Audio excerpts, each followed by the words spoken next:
live now. Got some water samples from San Francisco Bay, so got some marine stuff this time.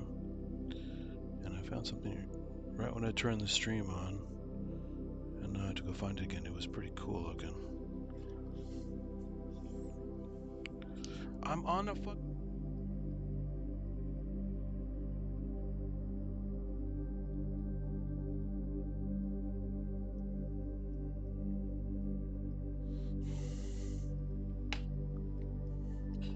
Sorry, I had an interruption in the background. I had to mute. Okay, where was I?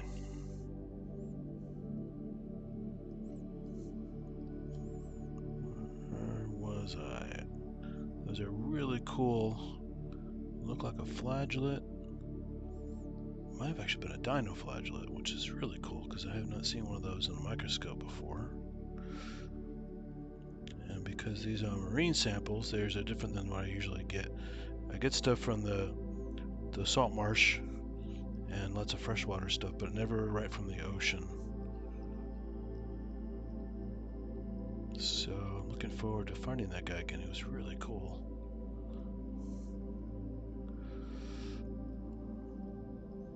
I'll have to go lower power just to find it again. These specimens are actually almost a week old in the fridge, so I was hoping I would find something alive. And luckily I did. Most of the stuff in here is pretty small, but that one thing was really cool if I could find it. Go back out on lower power.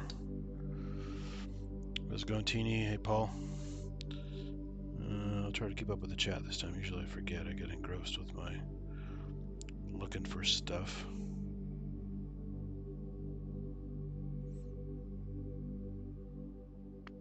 Where is that guy? That one's interesting, but that wasn't the one. Let's see what this one is.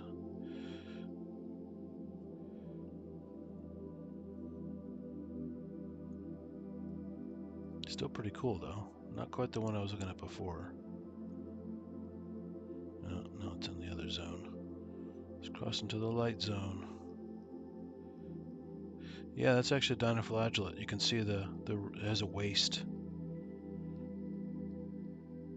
See, it's a little, almost like an acorn shape, and then it has a little waist. There's a groove, and there's flagella that come out of that groove. I gotta try and go closer if this will hold up.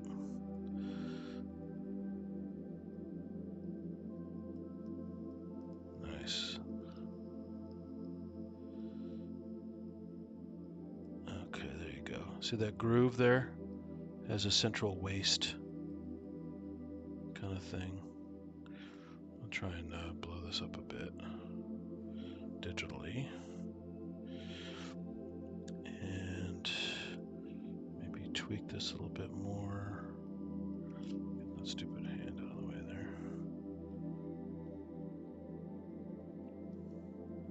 If I can improve this image. There we go. I got some detail there.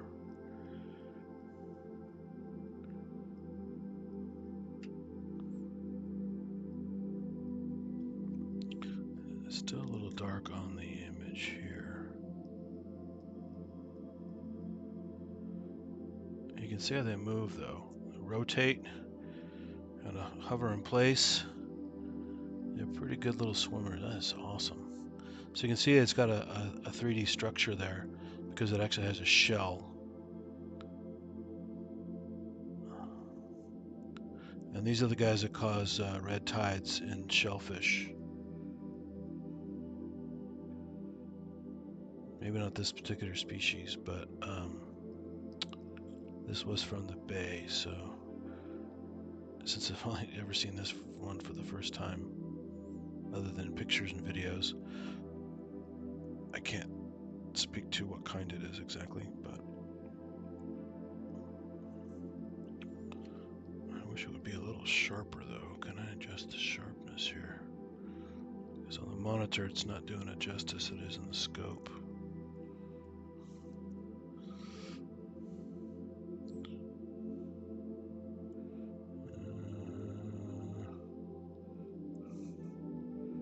Where is my...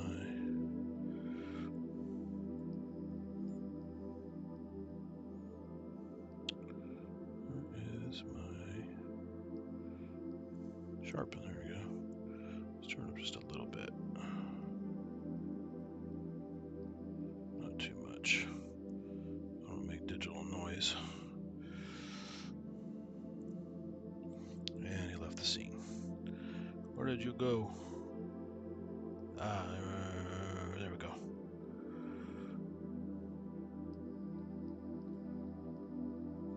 So sitting there just kind of rolling in place.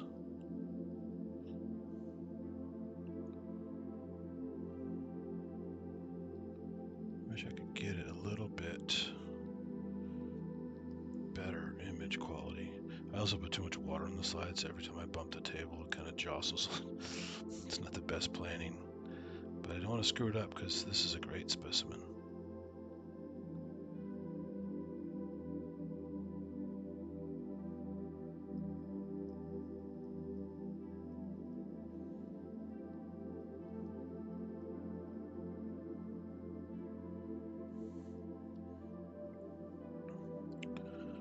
Turn up my little ambient music a little bit here.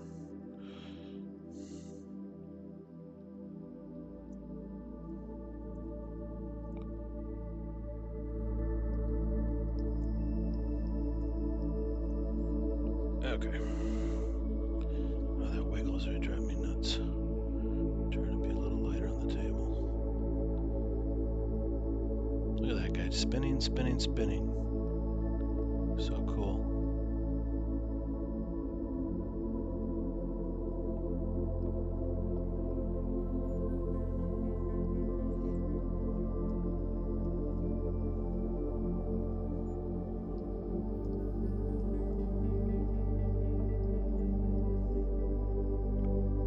Gary, how's it going? Yeah, Paul, no Astro tonight. The cloud's outside, and I wasn't really prepared for it. The iPhone was really just a test. The quality was nowhere near what I wanted it to be, except for the moon. So I'm gonna get another camera rig set up and have much better quality results. He's actually hanging onto this debris here.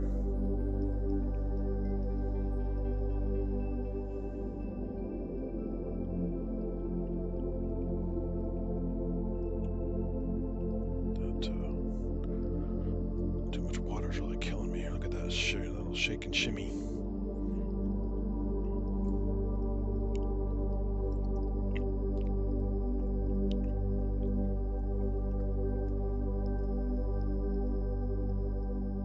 But I don't want to lose this specimen.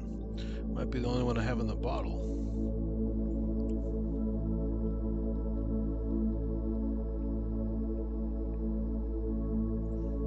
So you can see as it rotates, seeing the groove there.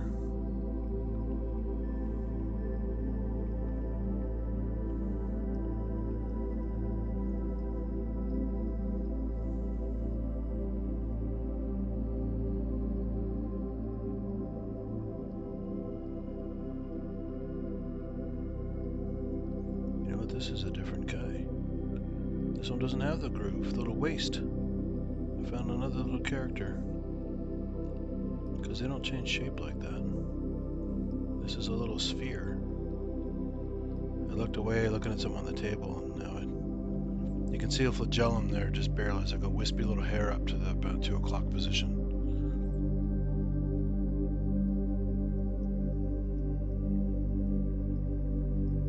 But it's definitely not the same critter I had when I first turned this on.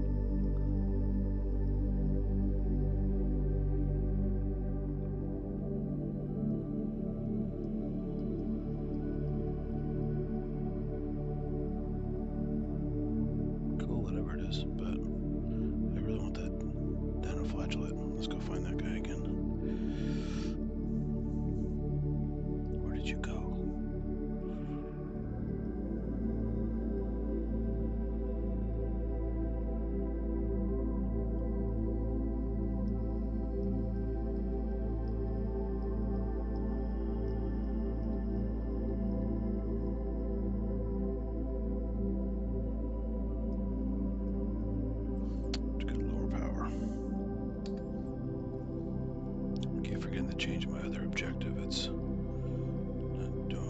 to do. I got a replacement objective when I put in oil by accident. I thought it was the oil immersion lens, and it wasn't, and it totally screwed up my my lens. You can't really clean it. I could probably get it professionally cleaned, but the objectives are cheap enough. These aren't planned objectives. The plan are much more expensive, so I'm gonna have to get the right kind and replace it.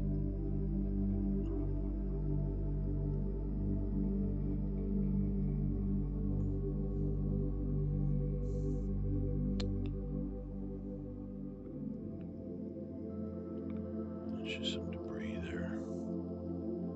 Okay, where's my buddy? Where did my buddy go?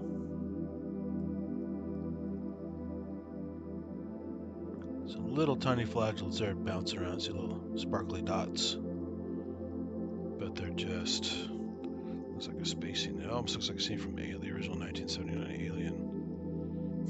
The opening credits. Okay. Not there. Lots of cool air bubbles in here making some shiny bits. Look at that. It's cool.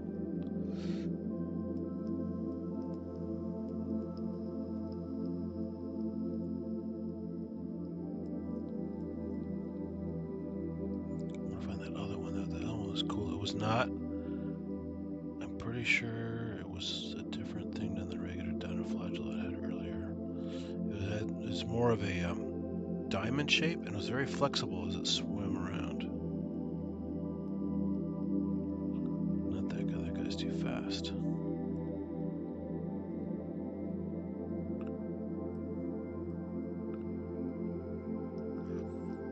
That's the problem. I should learn not to start looking until I start recording. Because my eye caught some stuff that I can't find.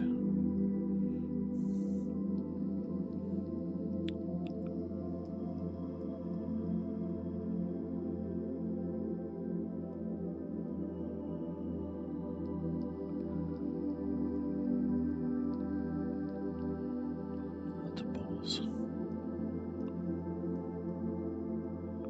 I'm assuming because I had this thing in the vial for a while, it's generating gas bubbles from just sitting around. Right, bacteria breaking stuff down and generating gas. All those bubble chains. It's crazy.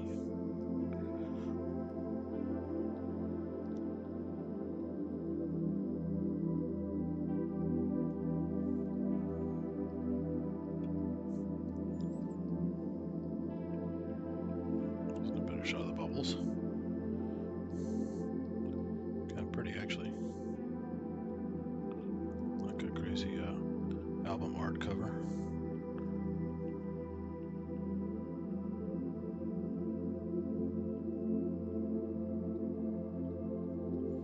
Could be the album art for this ambient music playing in the background. Those little bubbles there. Out of focus bubbles are kind of interesting.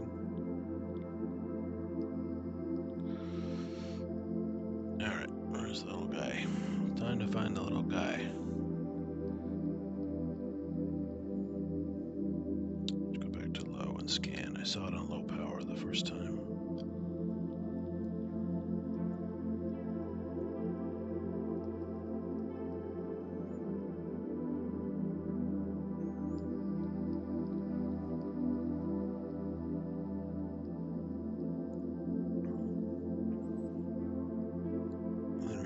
Take too long, as you know, the slide starts to dry up after not too long, and then I won't get a chance to see it anymore.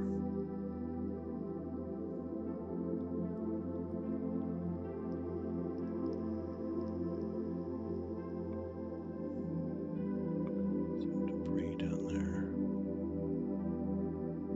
Nothing swimming.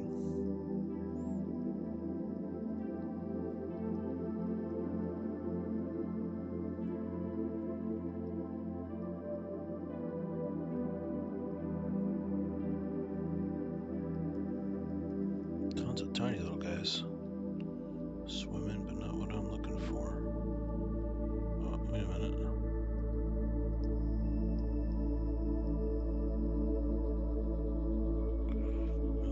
that's it. Looks like something with a waste, but I don't think that's it.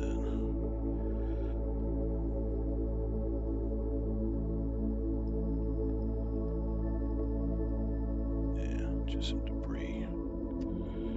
Just some debris.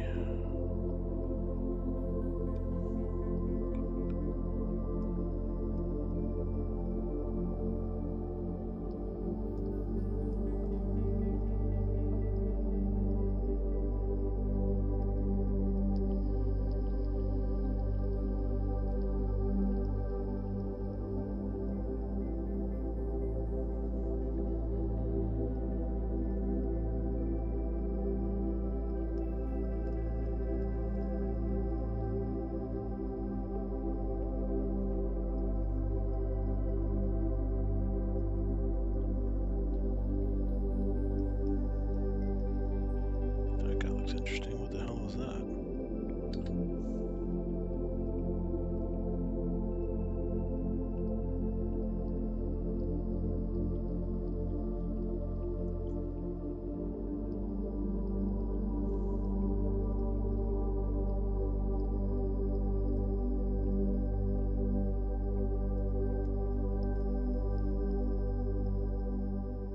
It's got some little tendrils. Damn thing is shaking so much. Too much water on the slide. Even if as I'm talking, my breath is actually moving the slide a little bit.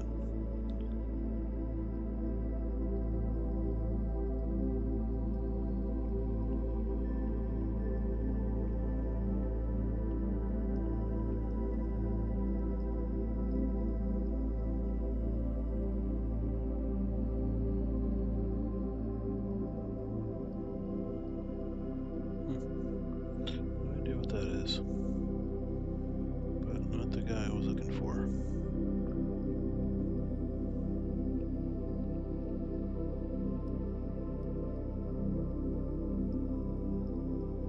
Yeah, let's go back a level so it's easier to find.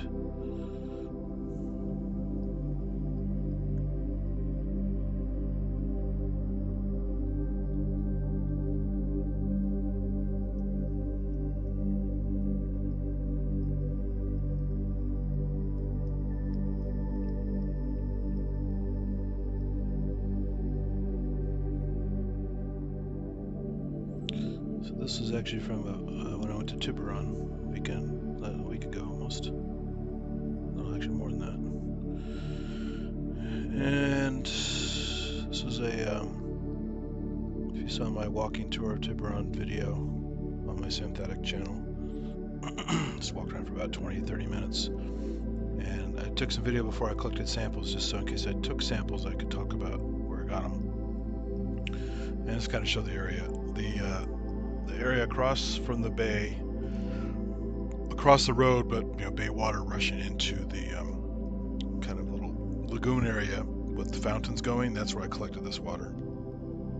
It had a nice greenish tinge to it. It had some plenty of life in it. It wasn't just a sterile body of water. And there were some nice steps conveniently walking right down to the water, so I didn't have to go out of my way to collect a sample there. And so far I found a couple good things in it here. If I could just find the goddamn thing that I missed earlier.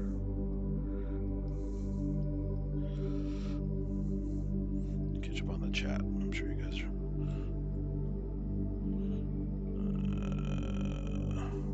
Oh, sorry Paul, I missed you when you left.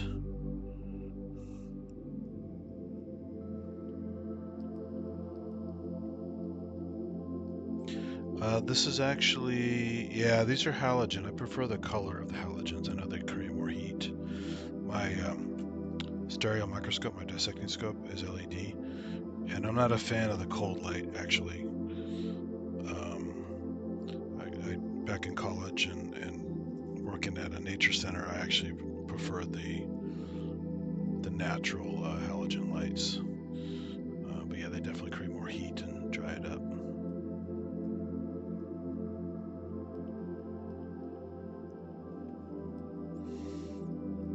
It's one of those things you have to deal with when you want feature, you got to give up another. Where the hell is that guy gone? He's not over here. Unless he totally left the area. This is where the water terminator's right here, so couldn't have gone further than this. Let me check the perimeter.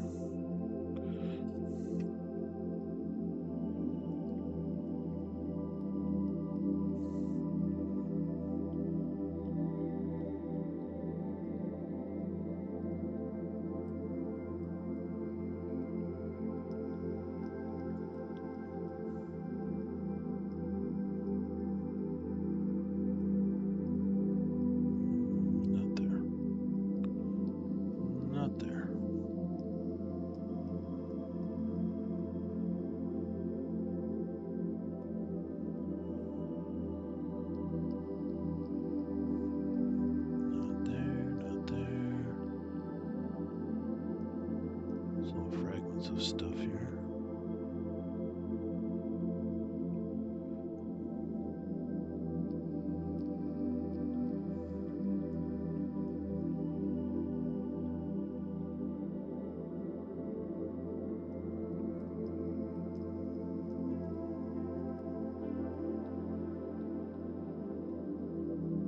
He's not down here.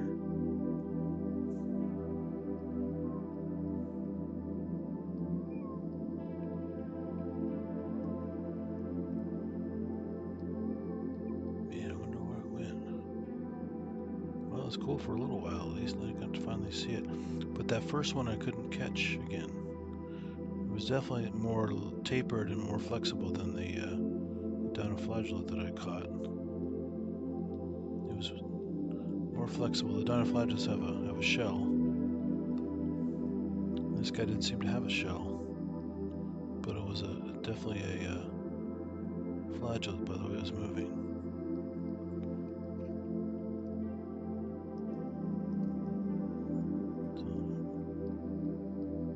Exposed there. So I have to keep adjusting the exposure because these extremes and playing with the different diaphragm stops, you get different exposures in different parts of the slide.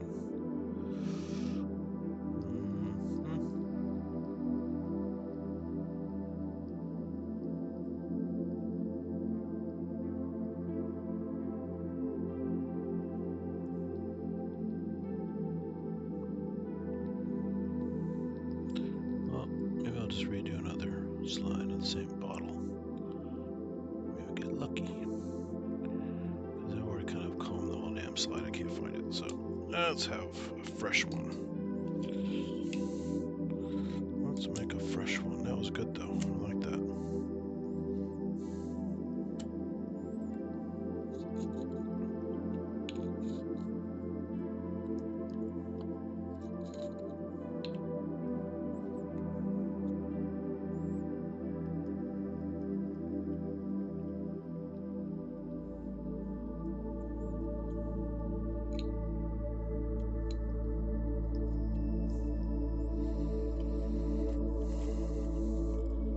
If you ever know this, Gary, when you buy covers up, sometimes they come out and they're not as clean as they should be right out of the package. You have to like wipe them down all the time.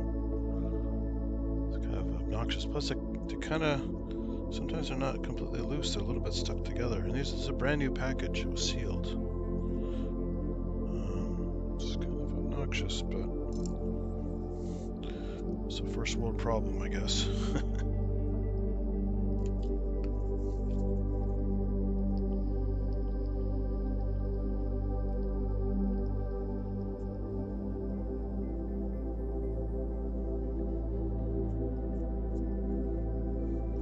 Yeah, I've done the, at least the poor man's version of centrifuge where you spin the tube. I actually built a rig similar to what MicroAddict was talked about, where you get a cordless drill, a piece of wood, 2 cable ties, and a little small pipettes for balance, and you go zip, zip, zip, and you can get kind of a poor man's centrifuge. So I use that once in a while. Alright, what do we got on this one.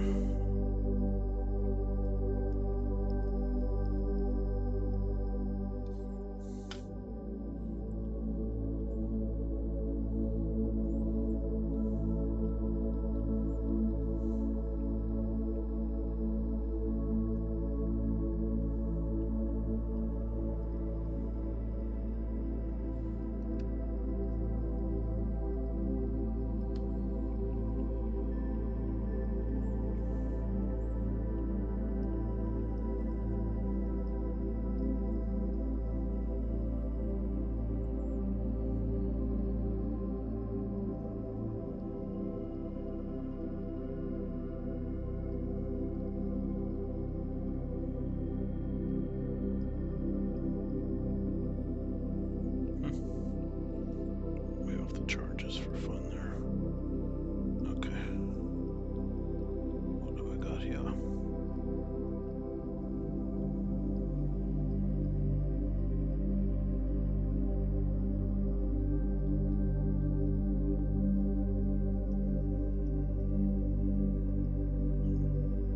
Bits of debris. Who knows what? Some tiny little dancing sparkles, little microflagellates.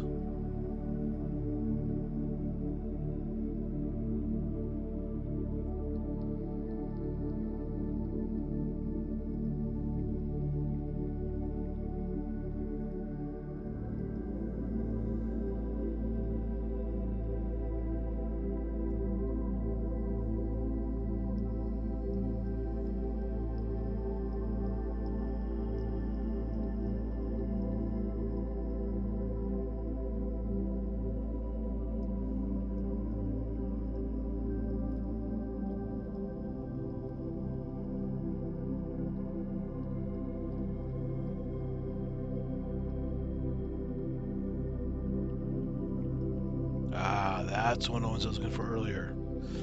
Yes.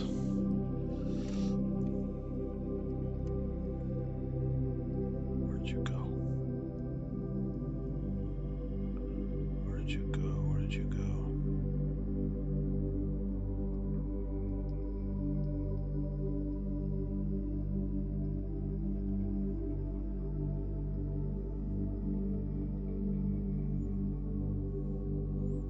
Here's a nice little flagellate.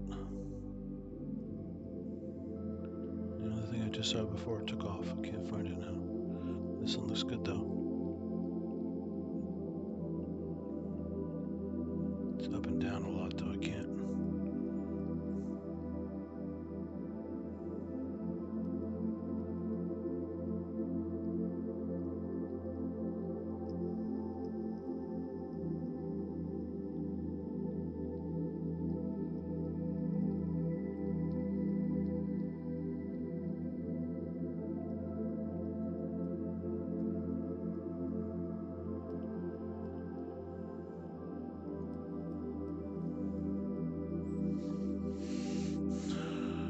Let's cheat a tad because I don't want to go to that other eyepiece if I can help it. It's not doing what I want with the other objective. Just do a little digital cheat.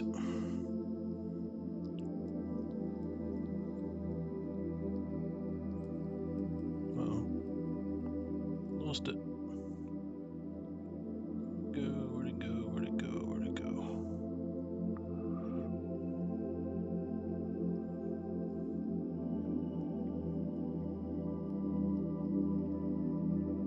It was here.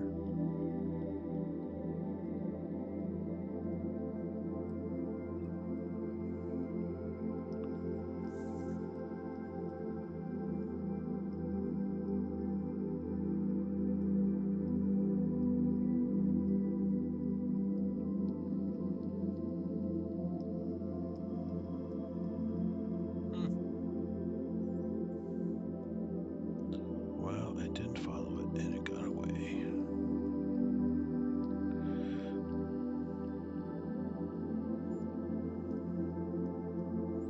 I have to change objectives again and hunt it down.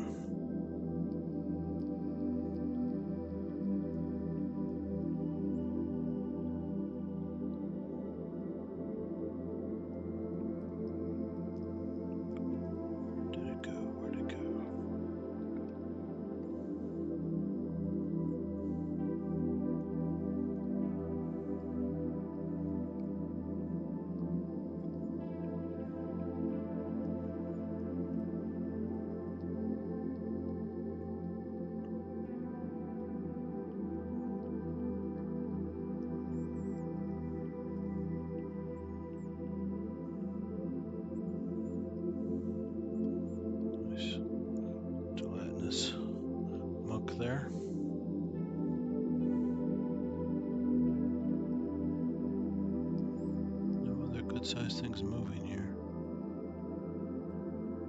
Well, it's the only one I found on the slide, so I'm willing to jump ship to find one that has more goodies on it.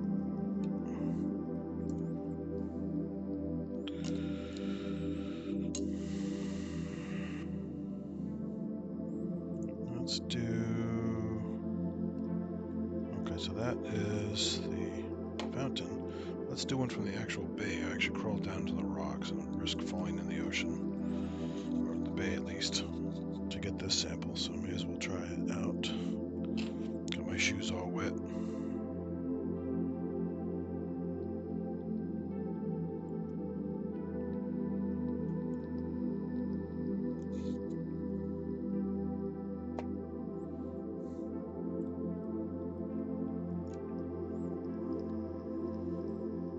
Welcome back, Jeannie.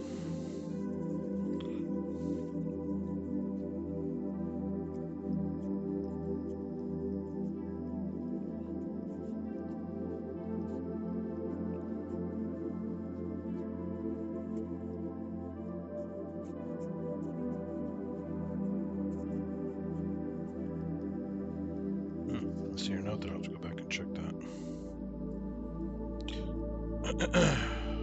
Yeah, astronomy's another favorite. Just got a nice rig set up. And I need to get my better camera set up so I can have some fun with the new scope that I got.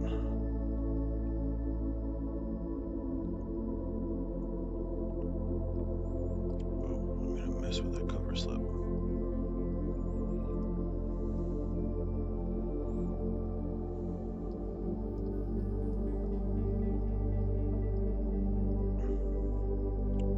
Looks like I didn't quite clean the slide well from the last time.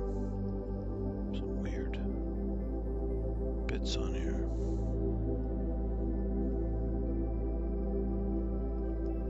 Yeah, that's odd. That's not right. Make another slide. I was in a rush when I was cleaning these earlier today, and I was messy.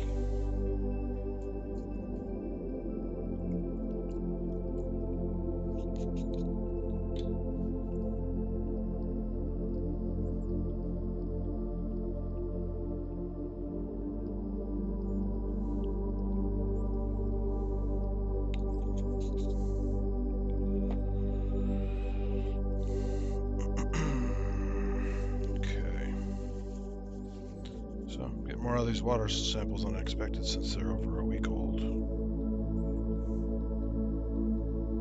But there's some other stuff to look at too. Got some plant samples looking for tardigrades on the moss in a little while. Okay, there we go. We got some stuff here.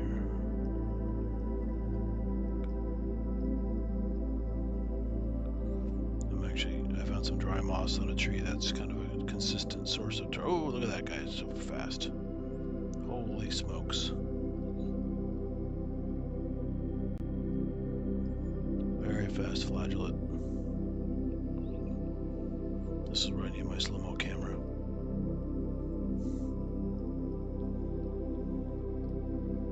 Come back, come back.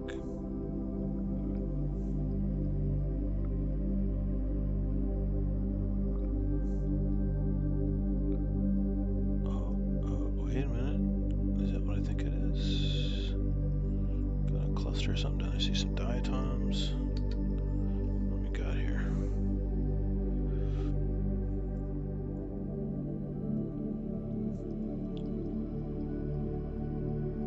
There's a nice diatom. Get the light levels fixed in here. As usual, the computer is not showing the same thing that the microscope is.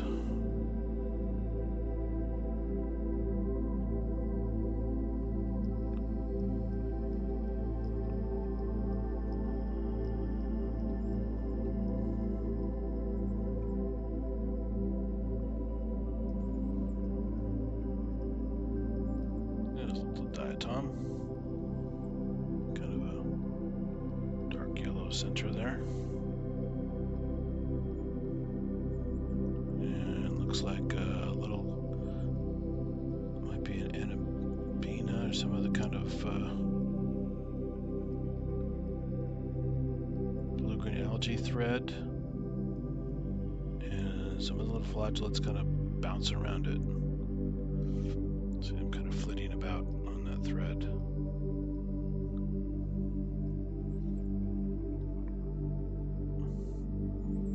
I'll try to go a little closer, even though I'm not a fan of this objective right now.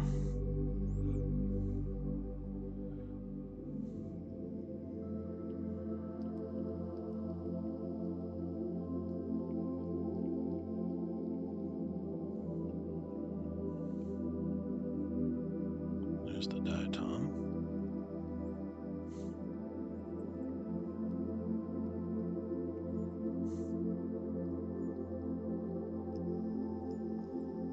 Just hanging out.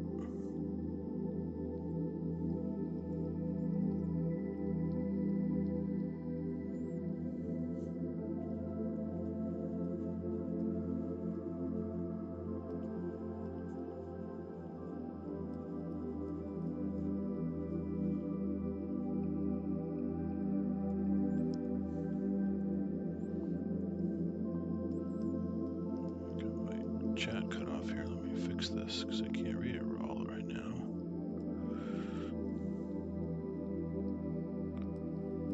There we go.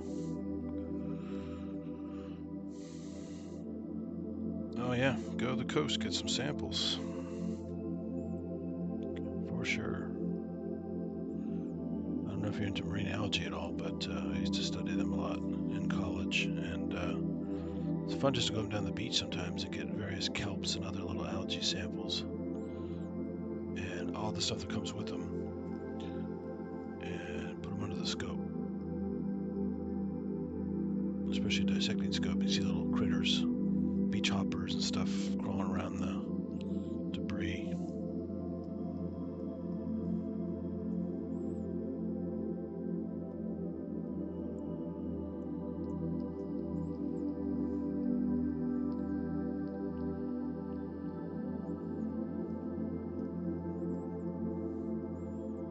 Let's go back down to this section here. Yeah, got an interesting collection of little characters here.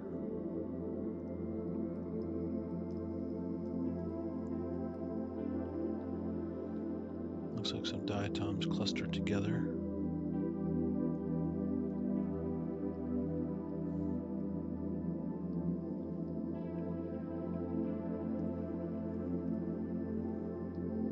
Some little flagellate going crazy.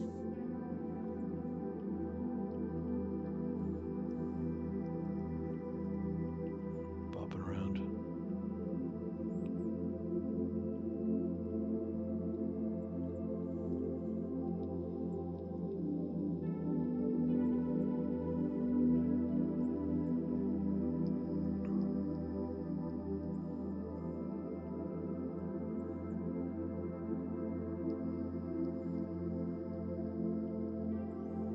Here's that filament with another little guy bopping around on it.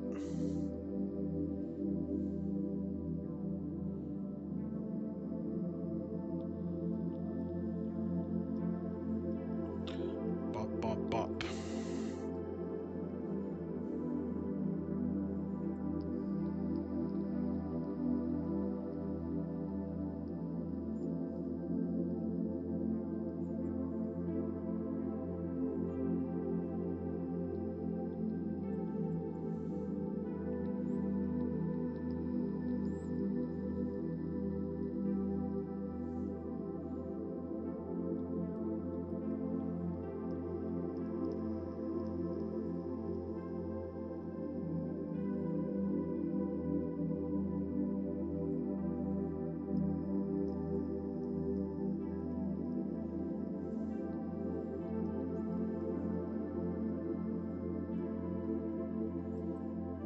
Okay, let's go back out of this, guys. Objective is annoying.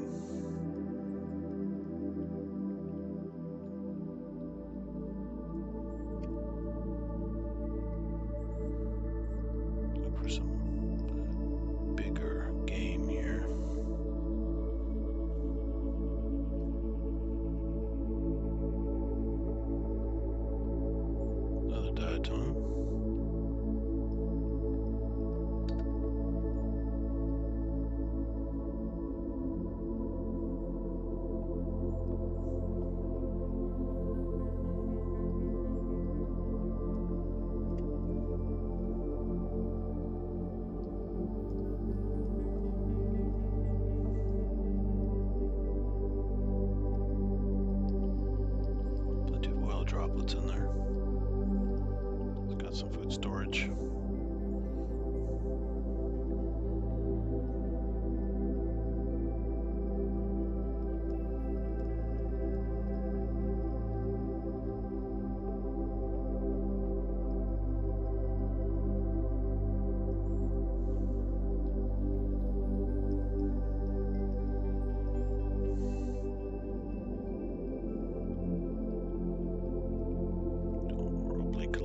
Nice 3D pop. I always like the 3D pop. That's another one of my hobbies is 3D stuff. 3D modeling, 3D animation, 3D printing, 3D scanning. I've been doing 3D scanning for many years with a portable rig on whatever iPhone I had handy. And I'm on a beta for this one scanning program. I've been using it for a while. And the guy just added augmented reality to it. And it's fun. You can take a 3D scan from an object on a wall or a statue or something like that, build it through photogrammetry, and then drop it into a scene as you're walking down the street or whatever, and just say, put it here, and it drops the object there, and it locks it in place. So like proper AR, you can actually walk by it on the sidewalk when it doesn't really exist. It's really fun. It's on my Facebook page if you want to see it. You guys haven't seen my Facebook is Andy Joyce, Joyce, and my avatar is a bobcat from the zoo I used to work at. So it should be pretty easy to find. You just add me as a friend if you want to see it.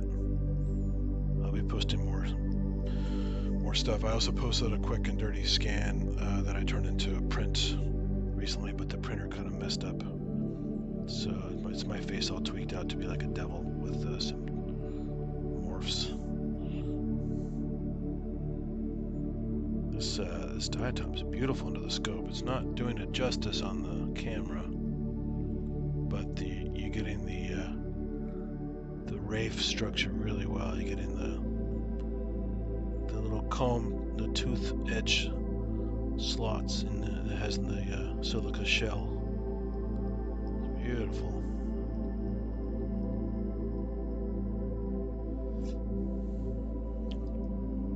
I might have to try a little digiscoping with my phone. Sometimes that works really well. That's what I was doing before I actually had a proper camera set up.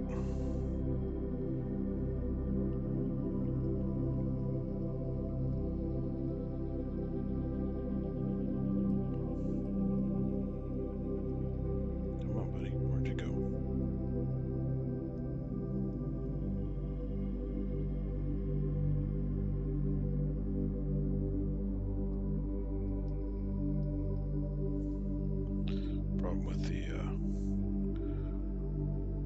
compound lenses on these new phones is it's tricky to pick the right lens. Then you have to go with a proper camera program to really see it. There's a good one called DSLR camera where you can totally control all of your settings on your phone. Treat it like a real camera.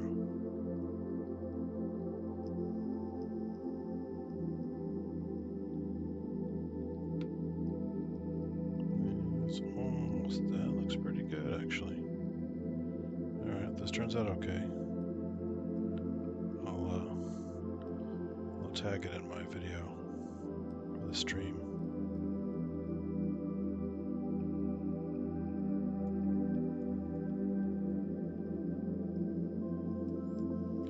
Stop going back to the preview. I want to see what I got.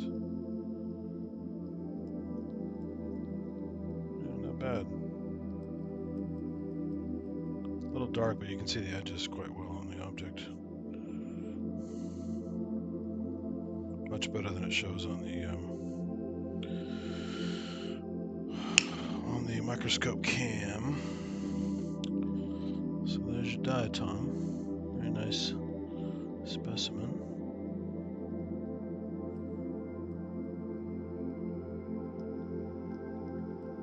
What else we got in this area?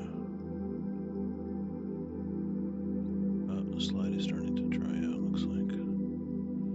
And just getting crusty.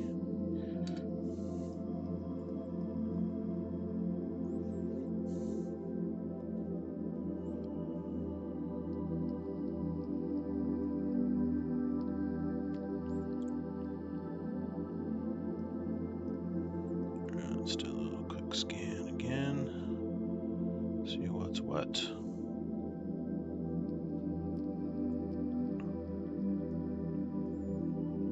Some air bubbles and debris. No more dinoflagellates, unfortunately. Those are fun. Got lucky on that first slide. That's cool. Air bubbles and little branchy bits. Nice artwork.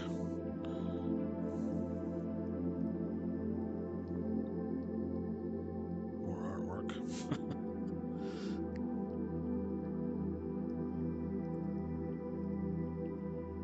What is that? It's junk.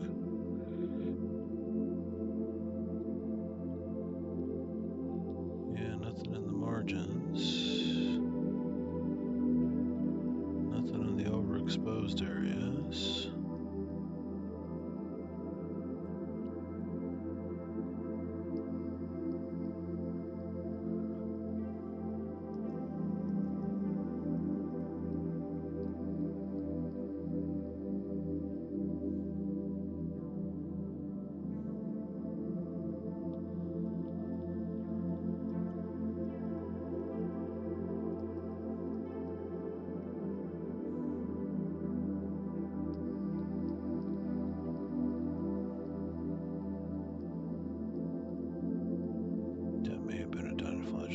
That shape to it.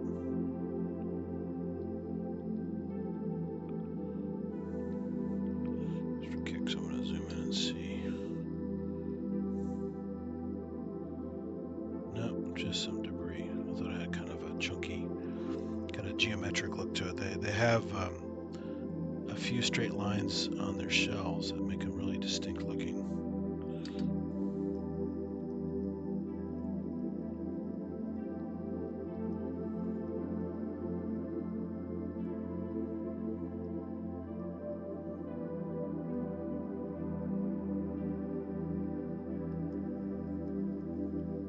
Okay, so for that slide, let's do one or two more off of this batch, and then we'll move on to the foresty bits and the diatoms that have been soaking in the dry moss. Hopefully they resurrected by now if there are any there. Have a pretty good track record for finding them, but you never know. Where I collected them was actually pretty hot for several weeks, so it might have been. If they're there, they may not come back. They can survive pretty rough conditions, but you never knew.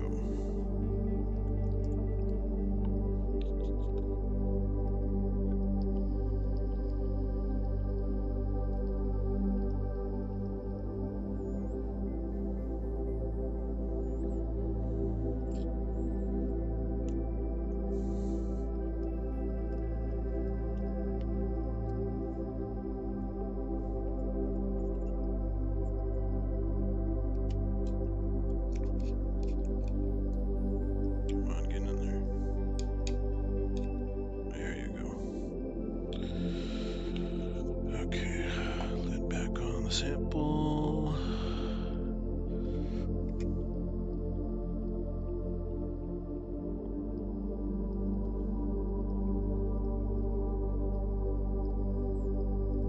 What, a lot of junk on this cover slip. I've seen better days. Oh, another fast one. Choo, choo, choo, choo, choo.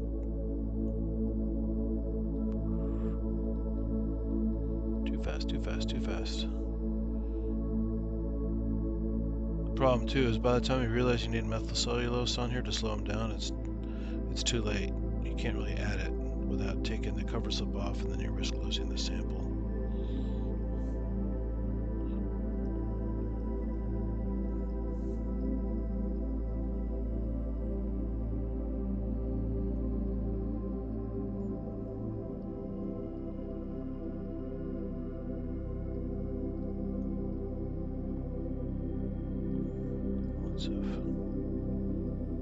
bits of stuff. Filaments. Junk. Not too exciting.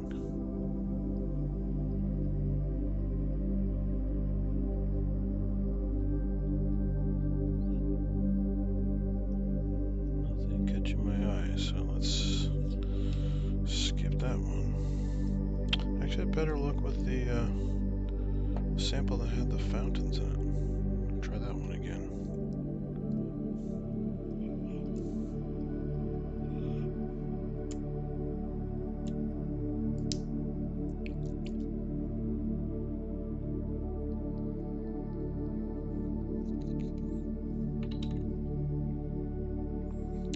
Before I started the stream, I had one more water sample I was testing. I figured it would be pretty dull because it's mostly fresh water coming through and it's this kind of unusual artistic fountain thing. But it appeared to have a color to it. It could have just been the surface that was pouring over. And sure enough, a couple slides showed almost nothing, so I'm not going to waste any more time with that one.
Of something.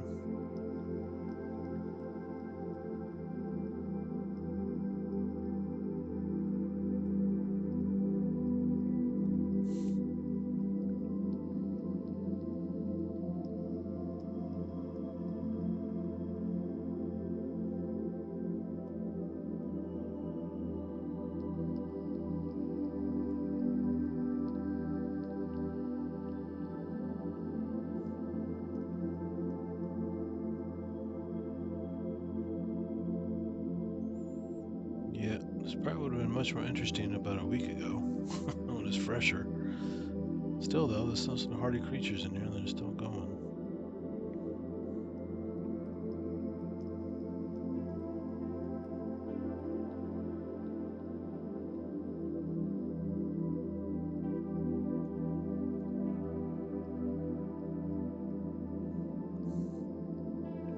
Alright, well, that's good for the water samples. Let's look at, let me see if I found a tardigrade. First, let's do a visual inspection with the dissecting scope.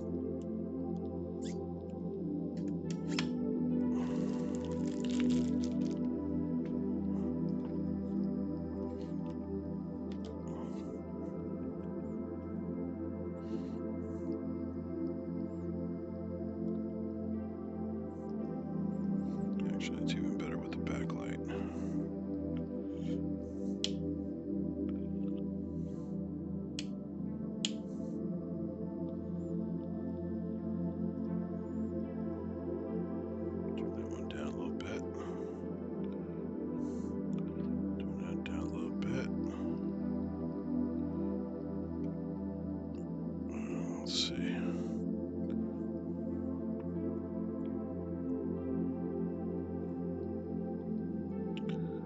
look for little white squigglies.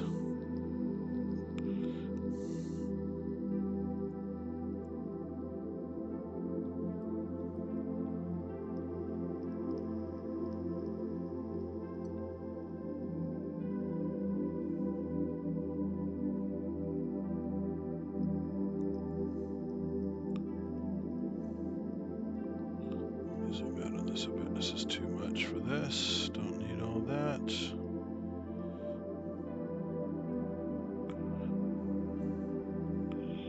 Okay.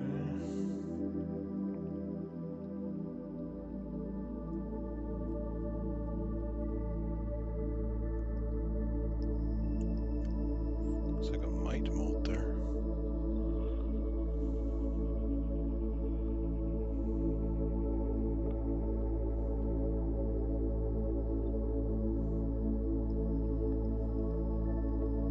Interesting.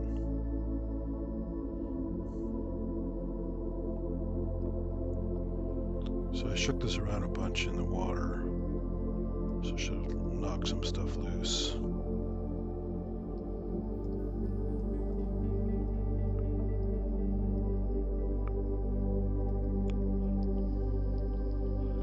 Love that moss structure there. Really cool. So nothing white clinging and wiggling on the moss. Tardigrades generally have this kind of a, like almost like Elmer's glue transparency to them.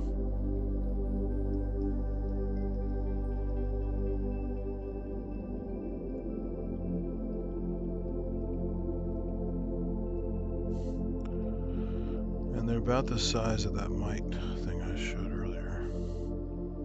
Actually pretty big. These are the ones I found.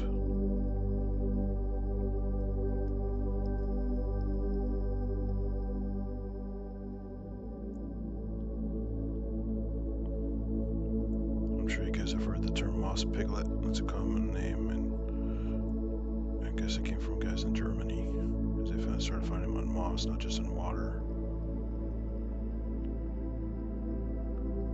And sure enough, I found them on moss a bunch.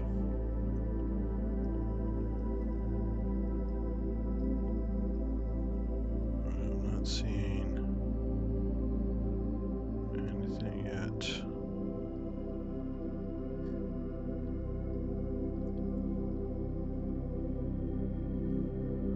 Floating and not clinging.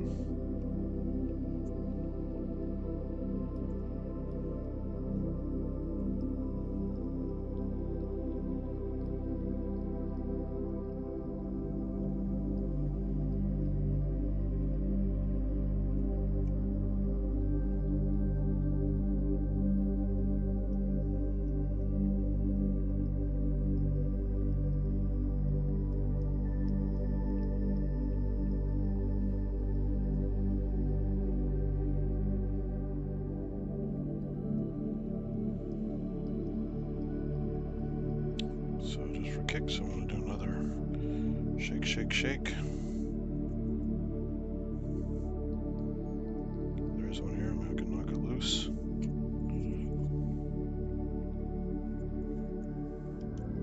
Usually I have more water than this, but this petri dish is kind of shallow, and this is a big clump.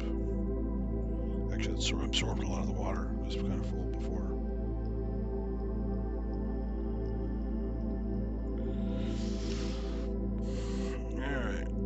Let's take another look.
explosive. No little guys here. I have another clump I was going to put under the scope, dry first. I could put that in water for a little bit. Let's see if I find anything there.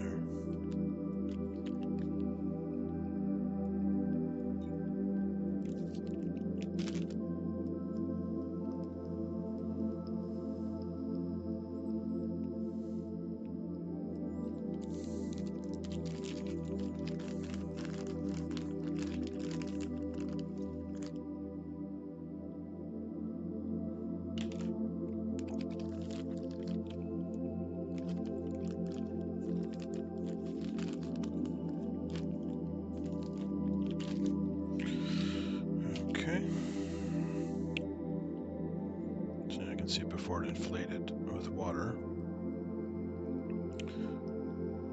I think it got a little moist in the bag by being closed up, but it's still pretty dry compared to the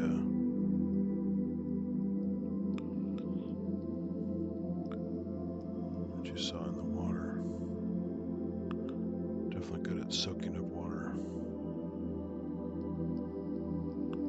I never tried looking for tardigrades on dry moss. Probably not that easy. So let's take this one here. Actually, before I forget, I had some other weird stuff to look at. I need to use this petri dish for something else, so this is some vegetable soup I want to look at under here. Let's say the oil droplets.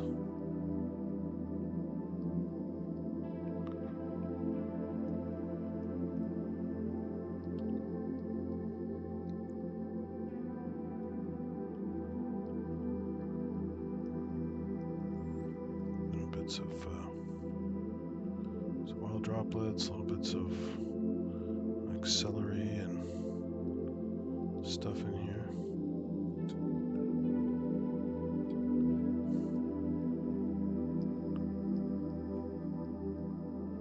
Oh, this piece of moss cracked underneath there. Yeah, there. I wanted to put a little bit of this on the slide too, because I'm curious what the matrix of the moss, of the soup looks like on the compound scope. That just broke. That just broke.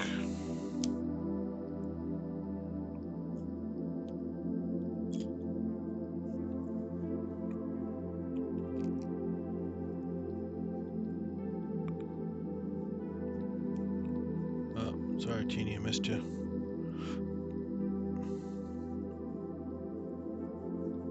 Oh, thanks, Gary. Sorry, I missed you too. Getting too engrossed in looking for tardigrades and such.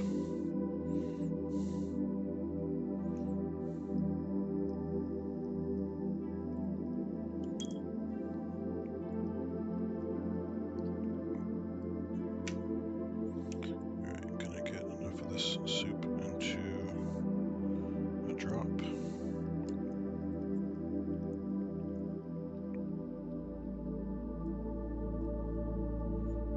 There we go.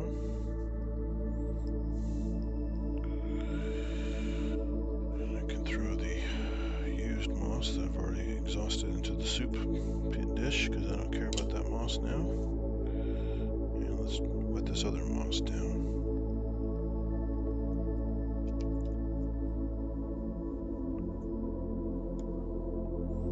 Now we'll put the soup under the scope. Let's swap scopes again.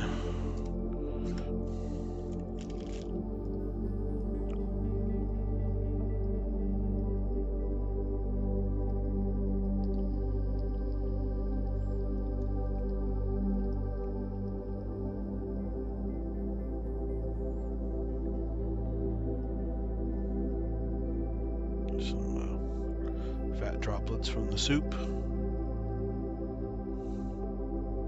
All kinds of little fat droplets for lovely flavor.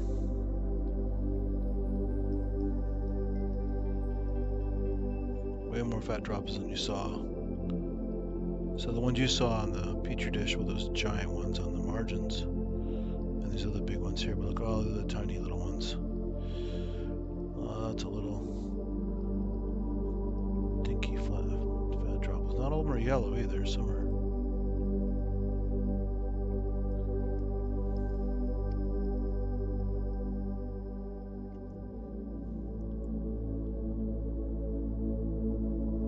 Looks like some kind of mineral. It's interesting. It shows somebody they wouldn't think it was soup.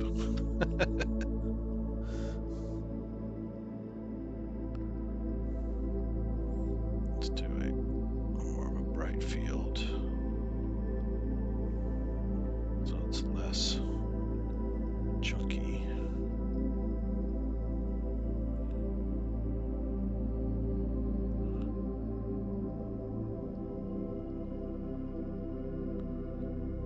You get more transparent oil droplets.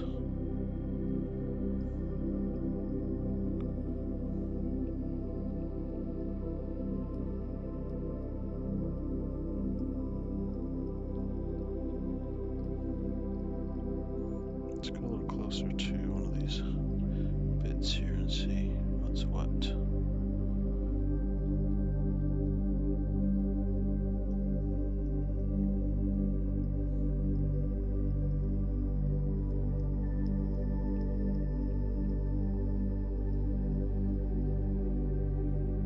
You can see the cell structure is still there, but it's all kind of goofed up, being cooked and all.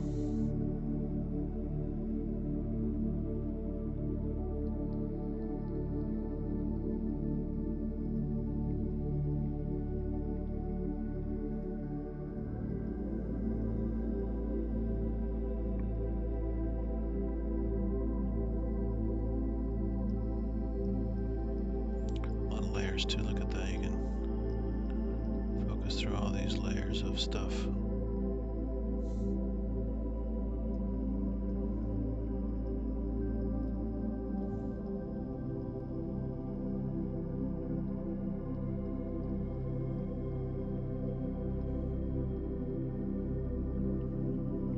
Alright, let's go back to oblique. Oblique is good stuff.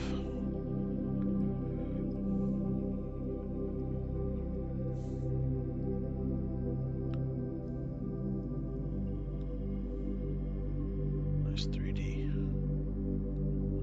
Again, looks like minerals or something.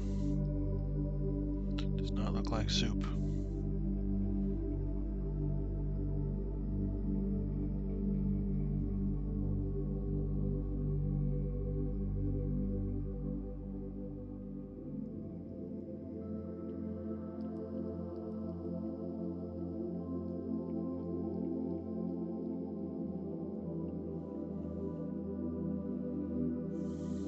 Cool.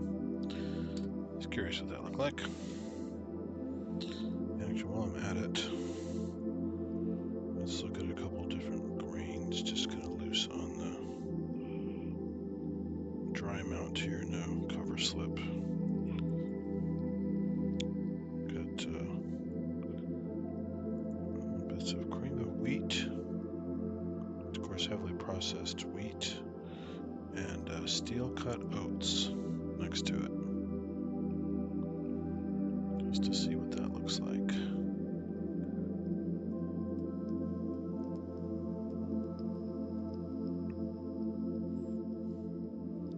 Let's go full on bright field.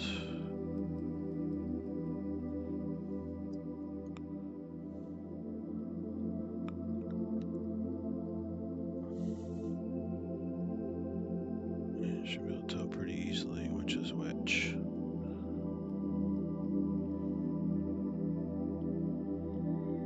That's the cream of wheat.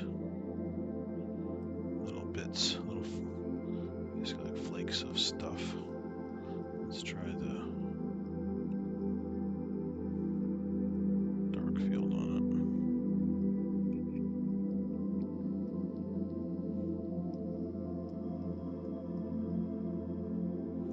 small and thin, so they're pretty transparent.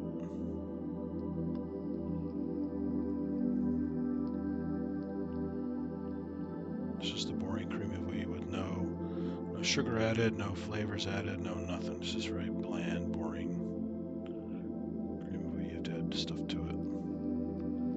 That's the soup over there, and then over here is the bigger, chunky, steel-cut oats, which are actually so big they don't fit on the field of view here.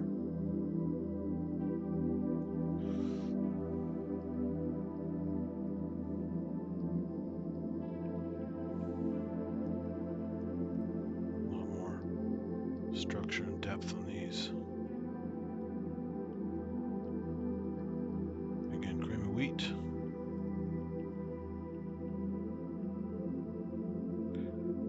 Light and thin, and steel-cut oats. Big chunky bits.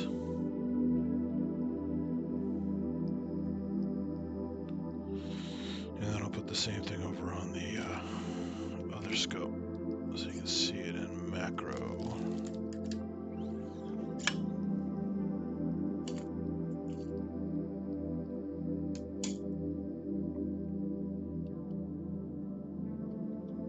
Turn the backlight off on that. So there's your steel cut oats. You can do how big they are with the forceps.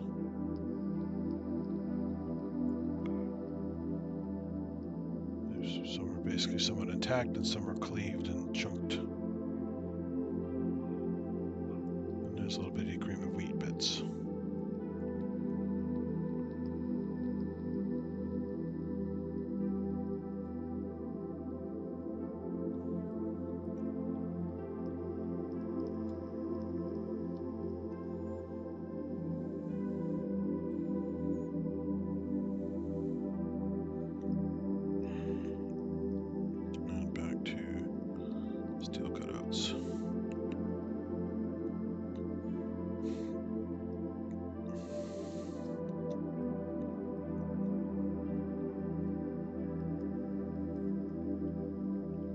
Chunks and fragments. That's pretty much an intact one right there.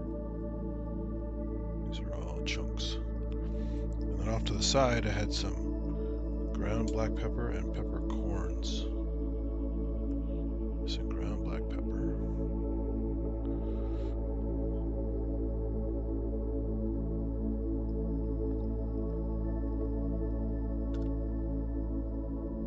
It's all shredded up.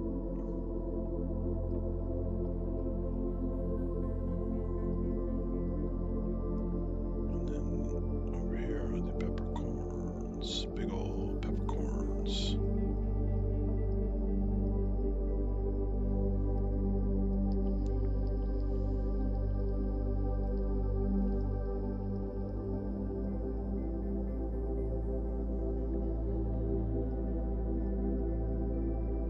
To work in reverse here, which is always fun.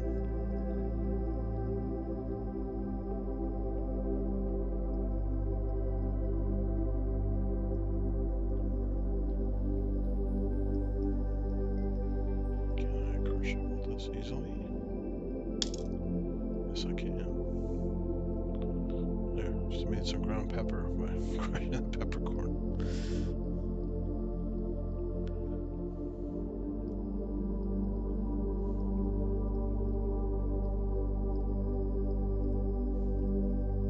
There you go. Pepper, peppercorns, etc., etc. So, fun. Get a little more time to the tardigrade search there. Oh, other stuff that's fun to look at. Let's take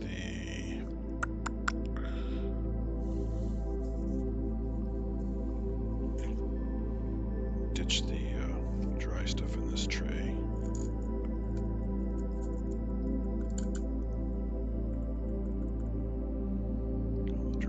Out of there. I want to try looking at a couple.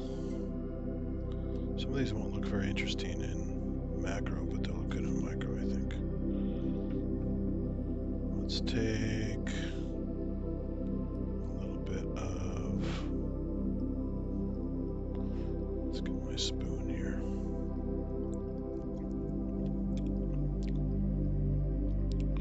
let's look at some premium pasta sauce from New York City. Rayo's, I love this stuff. It's like $10 a jar, not on sale, but I've been eating it for over 20 years. There's a reason why tables are always booked by celebrities. And they got smart many years ago and started jarring their sauce for the public.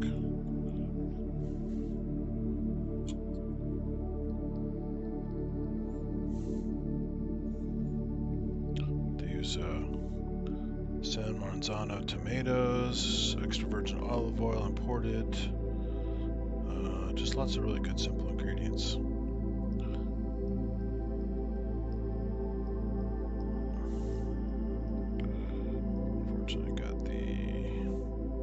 Let's try this angled light. It's a little less glare, I think.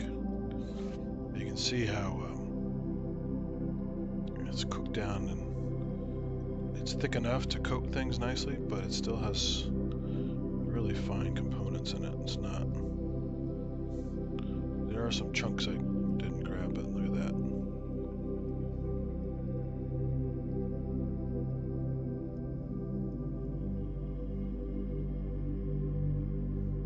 Kind of like the soup, you can see the oil droplets in there.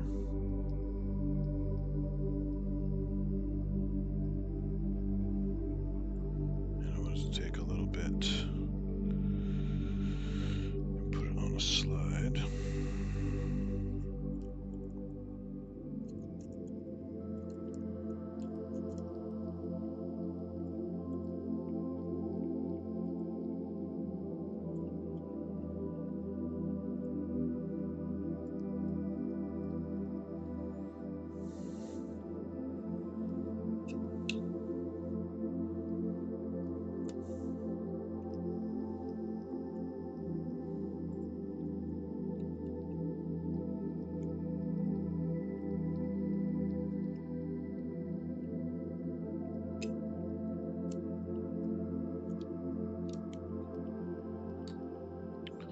Swap cameras again.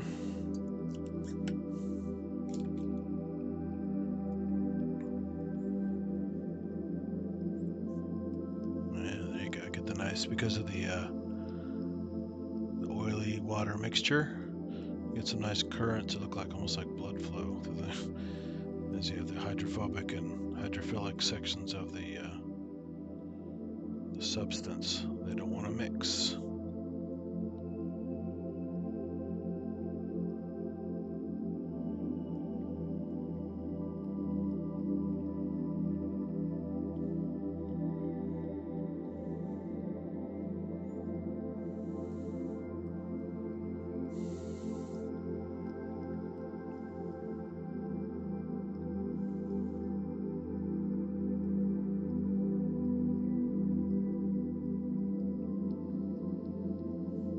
Makes a nice screensaver there. It'll just percolate away.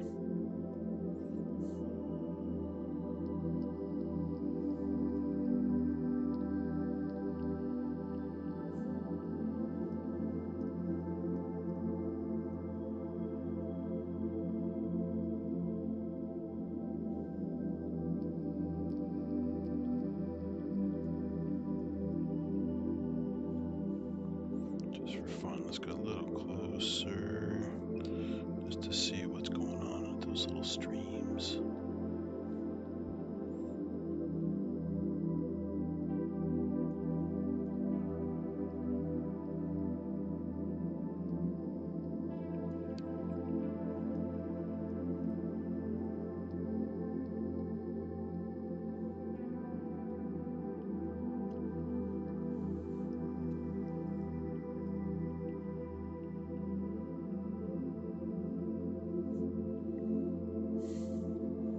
This is some of the pretty stuff in microscopy.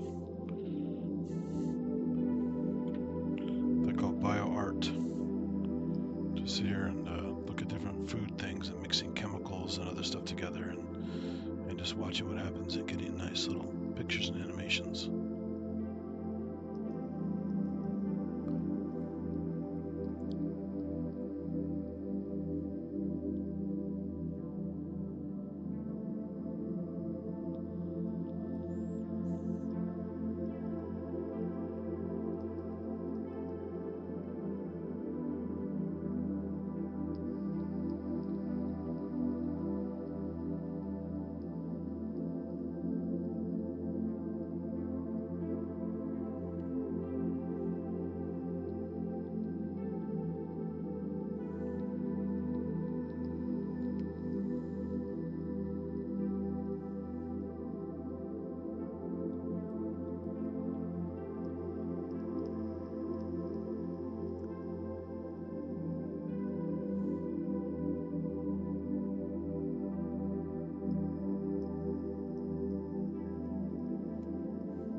relaxing.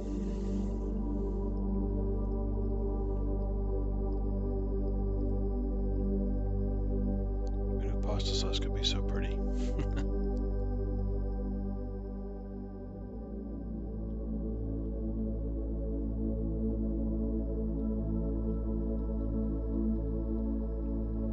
So all I did was basically transfer a section of the pasta sauce from cover slip to slide, and whatever balance it picked, you're seeing the constant separation of hydrophobic and hydrophilic, meaning hydrophobic is oil-based stuff, and hydrophilic meaning water-based stuff or water-loving stuff. So it's creating these little sections here, and I'm guessing a jar of pasta sauce is constantly doing this, since it's colloid. Basically, you took all these different liquids and some solid bits, smash it all together, mix it nicely, and then it slowly separates based on the chemical properties. In this case, just basic physics of either it likes water or it doesn't like water. And this is on a larger scale. This is what's happening inside of cells. When you get the cell membrane is essentially what they call a phospholipid bilayer. So it's lipids, which are fats, and the triglyceride molecule, the fat molecule, is basically 3 glycerol molecules with all kinds of long chain fats coming off of them to build all the different fats you normally come across. And some have phosphates on the end of them for various tasks, but they create these hydrophobic sections that repel water. So in order for a cell, which is water-based, to function properly, the hydrophobic ends, the tails of the molecules that are hydrophobic, aim in towards each other, and the hydrophilic sections aim outward, in this case inside the cell and outside the cell. So the entire cell membrane is just one side is reversed of the other side, and they basically create this region where it's hydrophobic inside the cell membrane and hydrophilic everywhere else. And those unique properties allow you to have cell protection, where basically it's a nice barrier, and you have various proteins and other things embedded in the cell membrane matrix to act as gateways. There are pumps and osmotic pumps and active transport pumps for moving molecules back and forth. It's pretty damn complicated, actually, but at its most basic level, and you can create this with a soap bubble. The soap bubble in water is basically called a micelle, and it's a hydrophobic region and a hydrophilic region. And the hydrophobic goes inside the soap bubble. Hydrophilic is outside, where it can actually interact with the water. And so that's basically a single layer of how a cell membrane functions, kind of, sort of. It's much more simplified than that. But it gives you kind of a basic idea of how a cell membrane may have formed long time ago, as organisms were slowly being formed on the planet. And there's some really good articles and videos about this stuff if you want to see it in action. Okay, looks like it finally settled down here from my initial... Oh, there's still some movement here, as it's still kind of sorting itself out. But yeah, something as simple as oil-water mixtures, like salad dressings, soups, sauces, would all probably look pretty interesting like this under the microscope. As if you mix them up and they kind of try to sort each other out on the small scale. This one's nice because it happens just to be kind of colorful, so it makes it an interesting little animation to look at. So it's pretty well sorted everywhere else.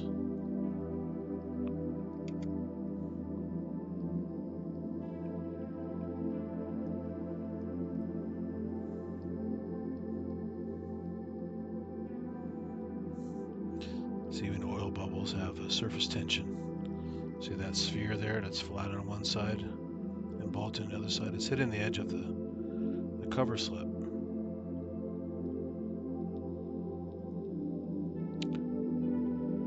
And it still tries to form a sphere, which is the simplest, most compact structure at this scale.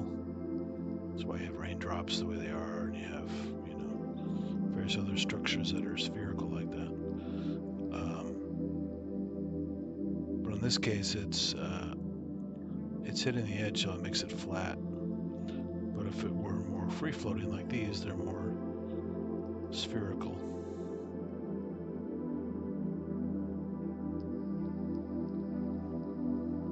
All kinds of fun shapes here. Oh, there's a water intruding on an oil section there. Look at that. It's causing a disruption.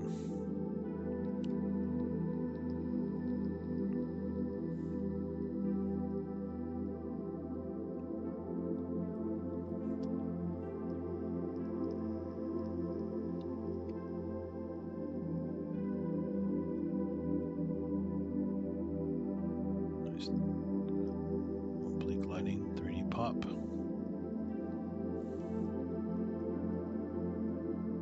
And as you can see, it pretty much settles down. But it's fun when you first look at it because it's like, it looks like some of the stuff I put under the microscope a lot, like little guys moving around, like little life forms. But it's really just oil droplets and other vesicles going through various physical processes and also changing temperature from the heat of the lamp. And as pressure builds up at some point, you can see this stuff kind of pop. But it still tries to maintain the cohesion of the structure itself, so the oil droplet kind of still stays together, even though you see how that weird distorted shape it has now. It's not spherical. But it's being smushed between hydrophilic regions. You get all these funny shapes in here. Everything's being smushed. And then you see it break like that. And now it's spreading.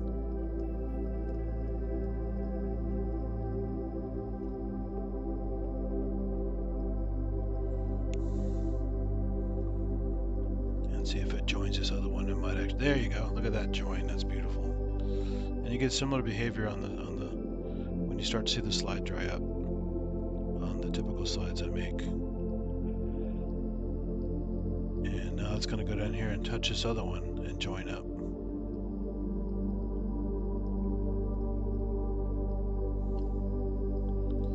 First the small one.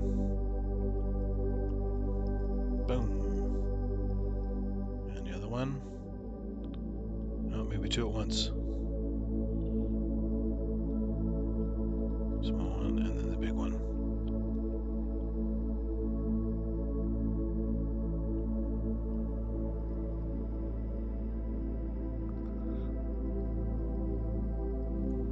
Should join this one any second here.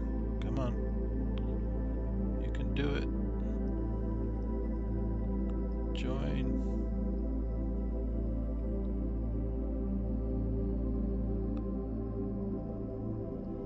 There you go. Now it's joining it. Now the whole thing. And there's a water thing is really pushing that. Oh, look at that. It's making it flow like liquid gold. That's crazy. Yeah, the water intrusion is pushing these down here, making this little river of oil. That's so bizarre.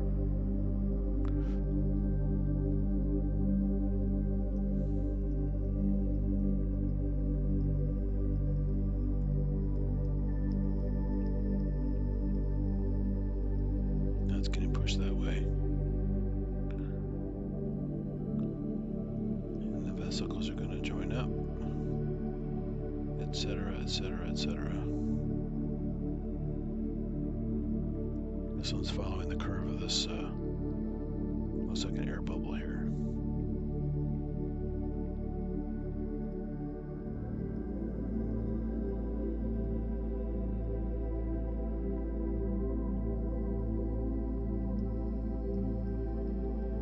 All these funny shapes here.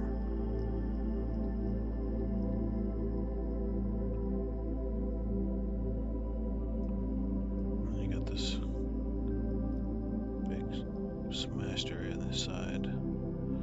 Yeah, look at these crazy shapes. They're not spheres. They're just getting pushed by water in different directions. This one's going to smash up again and join.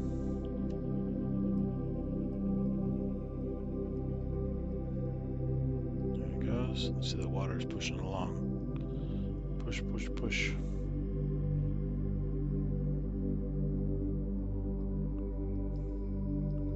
That actually might no, they could separate right there. You might get a separate oil drop there from that water wave.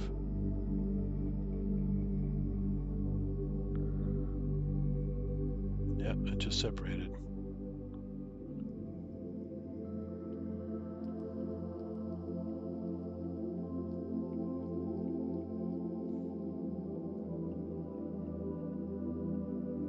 So crazy.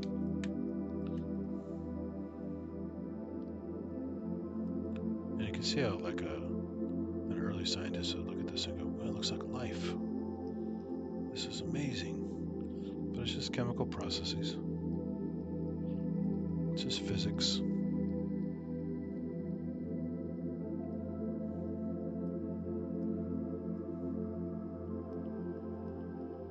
Continue to spread. Now it's going to spread down here and group up with those guys. Now it's going to spread over here and group up with this big chunk.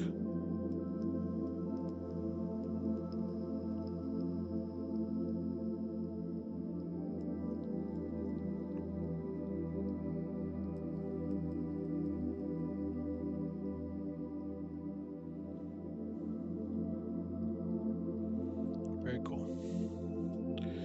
Alright, that's enough of the pasta sauce. It is fascinating though.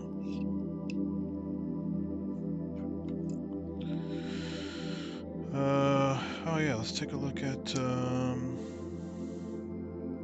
always wanted to look at soy sauce under the microscope. I'm sure it's not that interesting, but as a big fan of soy sauce, I have to take a look. This is Kikomon.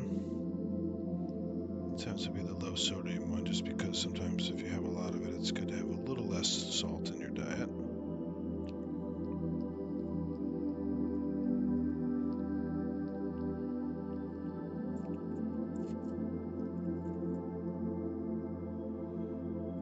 Still tastes really good though. I love Kikomon.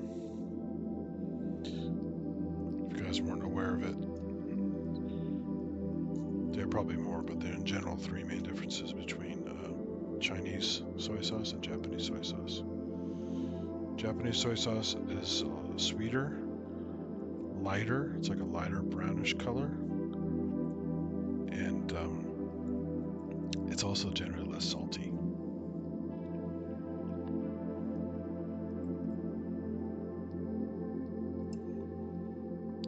Funny enough, if you guys know who Martin Yan is, Yan Can Cook and a bunch of other stuff, they had the Martin Yan restaurants for a while. I grew up watching it with my mom on public television and stuff, but anyway, met him at a food expo about 10 years ago maybe, just a few miles from here, and he was doing a trivia thing,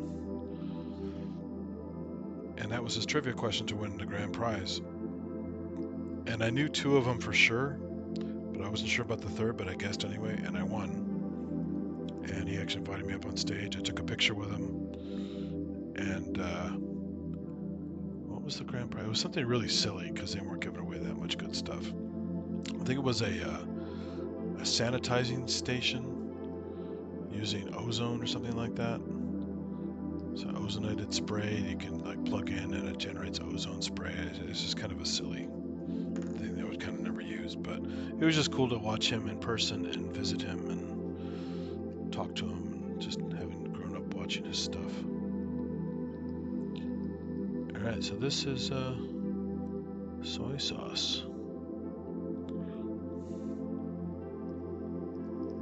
Let's do white light first.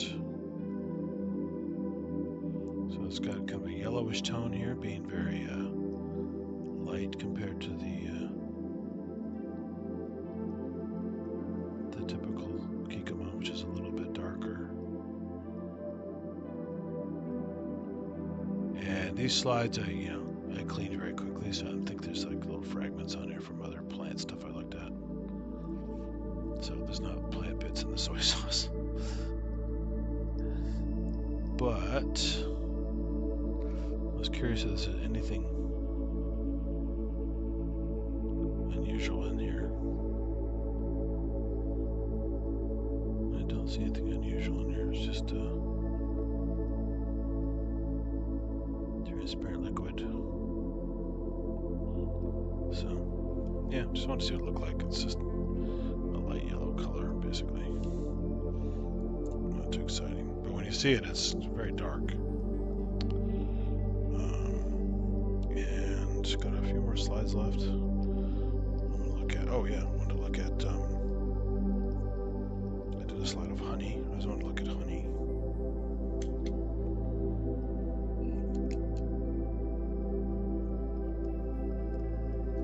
Again, these are all made very quickly.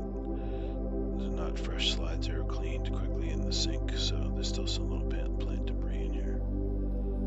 I just want to see if there's like little crystals in here, sugar crystals or whatever you get sometimes when the honey sits for a while.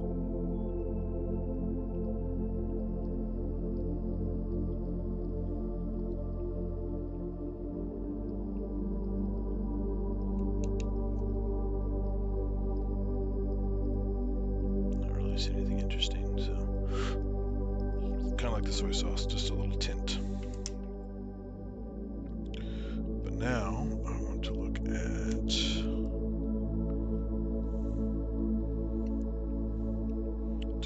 milk. So you get some nice fat droplets in here.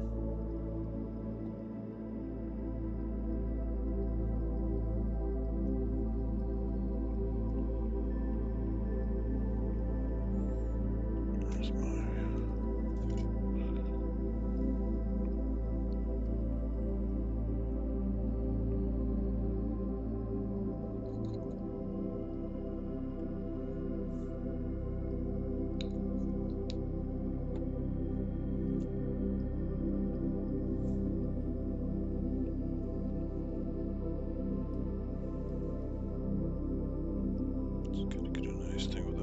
here because I don't want to contaminate one of my droppers with milk. It'd be harder to clean.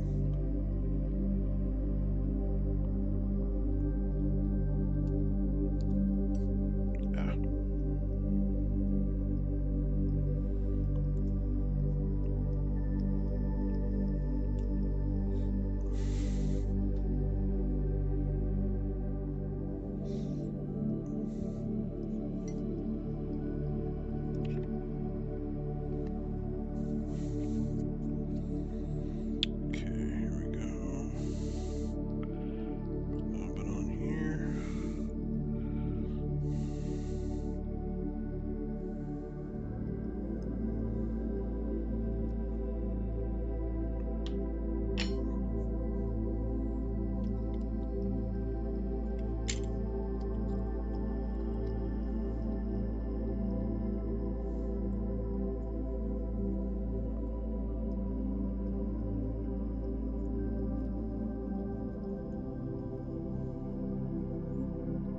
Just take a look at some fat. And I didn't dilute this at all, so it's fairly opaque on the slide.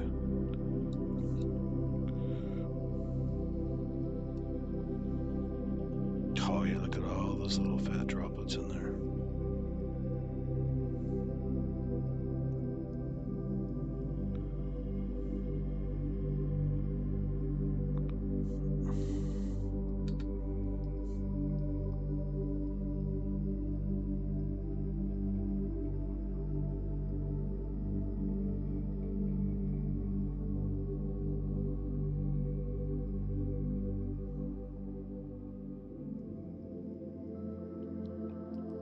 probably some nice healthy bacteria too. This isn't acidophilus milk, which people often take for,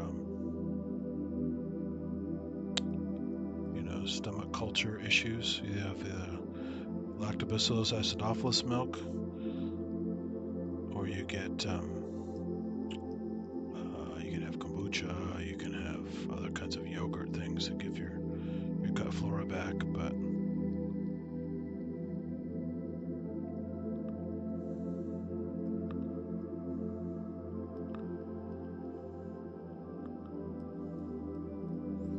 let's zoom in a little bit more and see what we got here.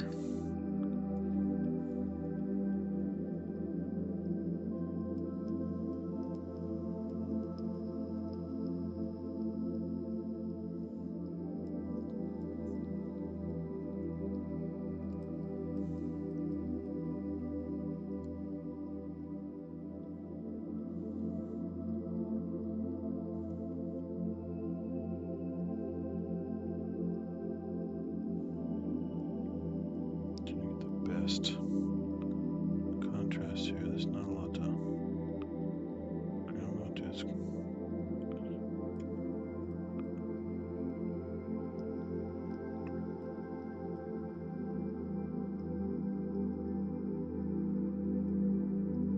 Definitely lots of bacteria in here. Again, the good kind.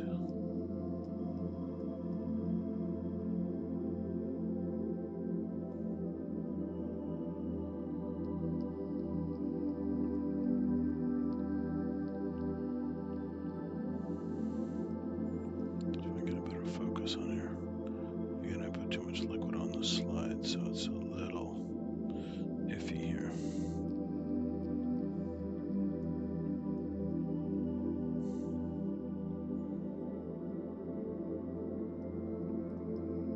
This is again my least favorite objective. You know, I have the oil immersion lens handy. I may just try it this time. Usually don't use it too much because it's a pain to clean it. Let's give it a shot.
Bopping around in there.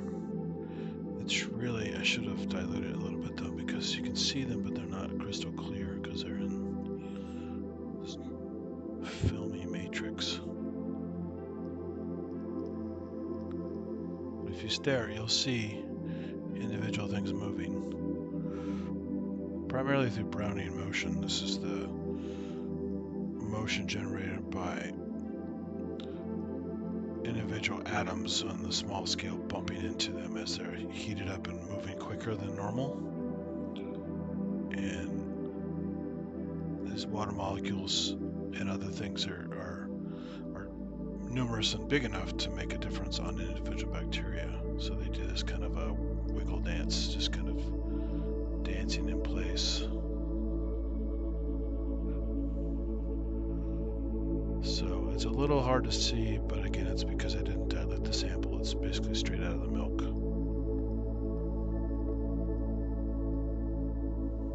I could try adding a little bit of water to... Go get some water real quick. I'll be right back. I'm going to try to flood the edges.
it's tricky with the oil.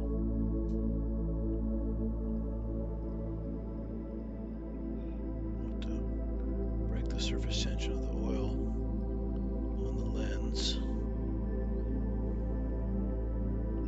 And just pop that off.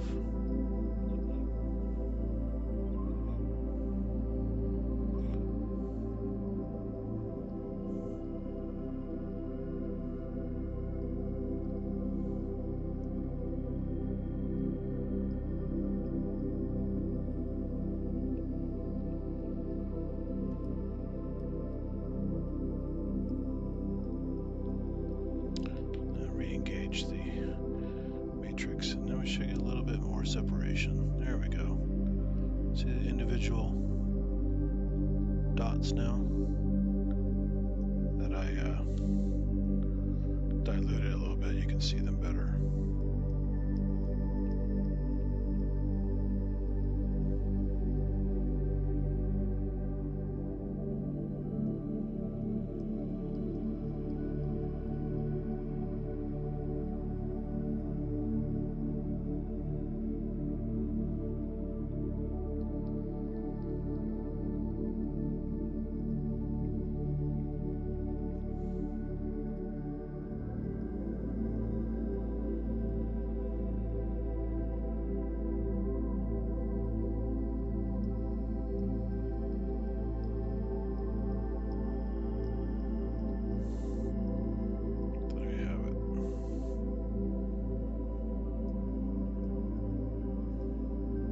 Your Brownian motion. Still tough to get a clear image on. It's still quite murky, but better than it was.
Saucy-wise, I wanted to look at was a little bit of enchilada sauce. One of my favorites.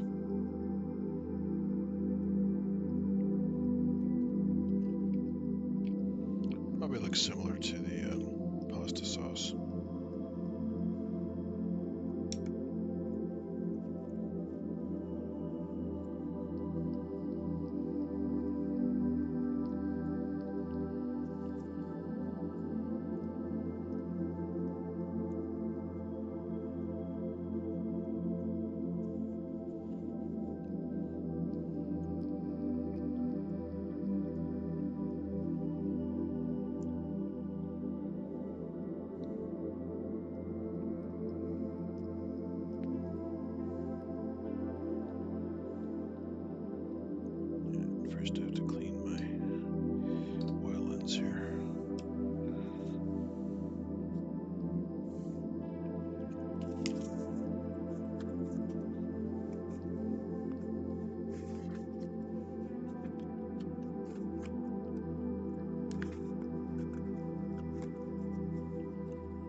droplets as expected.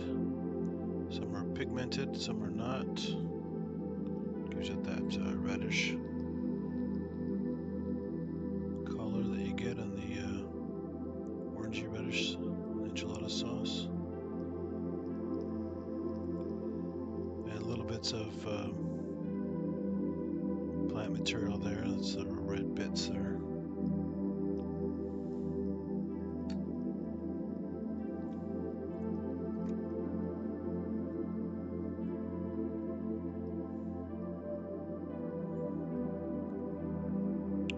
Shot. Again, looks like just a typical biological sample. In this case, it's just pieces of food. So oil droplets.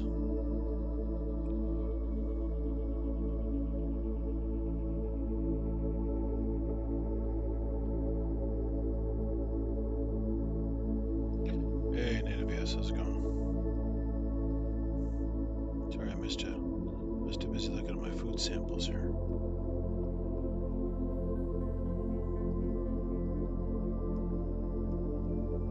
So, oil droplets, little bits of plant stuff.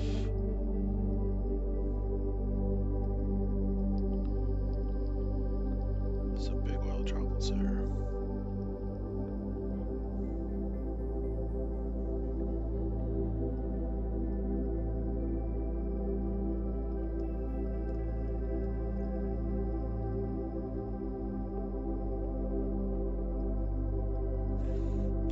Basic. Another oily based sauce. And then if you look under here, let's switch back to the other scope.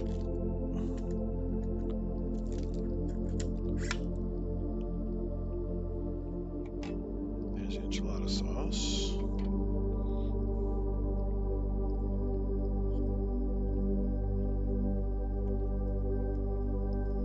So a lighter color than the pasta sauce.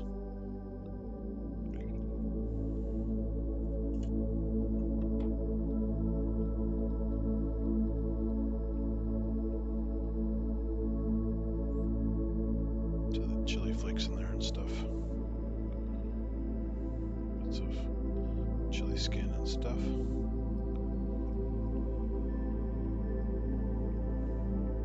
Let's do it backlight, get a little more detail on that.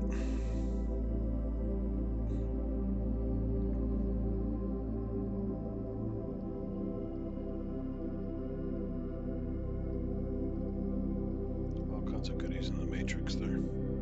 So again, it's a colloid.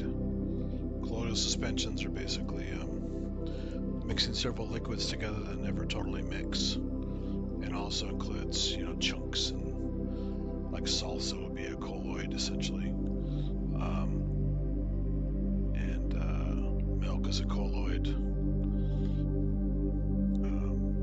And so it never completely mixes, it always stays as individual components that kind of stick together. So it's not your typical solution where you mix two chemicals or more and they go into solution and they either alternate their properties or they completely make new compounds. A colloid, you have the stuff basically stays whatever it is. Same thing with salad dressing, oil and vinegar. Oil is never going to mix with vinegar. So you basically have stuff in suspension. And as over time it will separate. Same thing with peanut butter. That's basically a colloid because the oil will separate out to its own layer. And the peanuts and other stuff, proteins will have their own layer. So yeah, colloidal suspensions are huge for food and certain medical aspects as well as body processes. So blood's a colloid. Blood has all kinds of goodies in it that never mix. So it's just interesting stuff.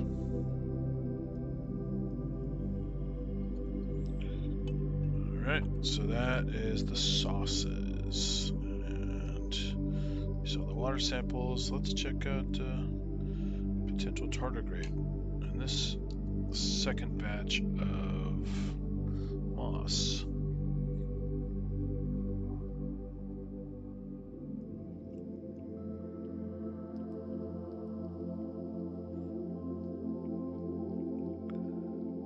Nothing yet.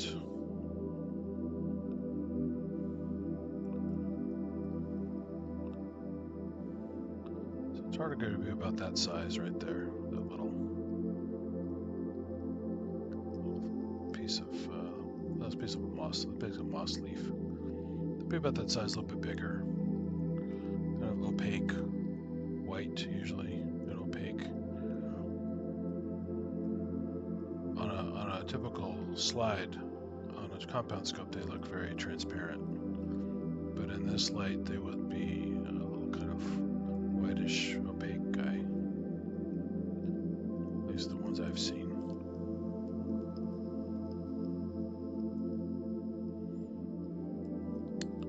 So nothing is free swimming.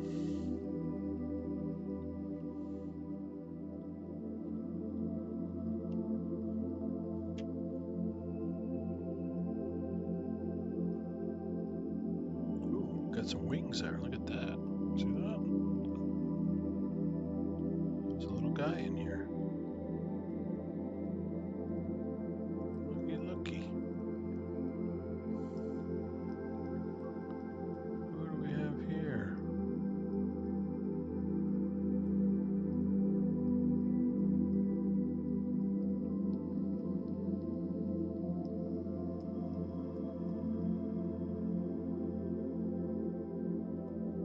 Hello. It's okay, just get on the forceps. I'm not gonna hurt you. Come on.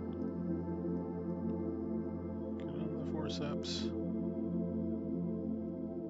Hey, I got it.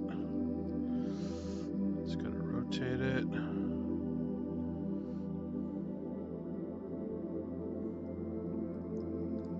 That little guy.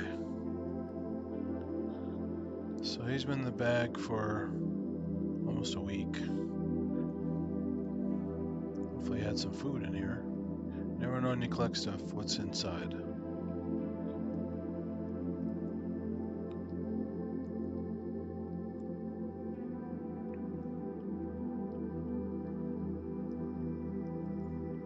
Light down a tad, he's probably overexposed here on the camera. But he's still kicking. The wings are still intact, he's not smushed.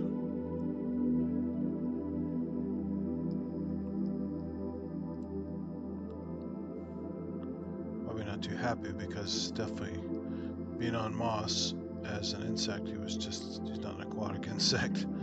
Probably not too happy with all that water.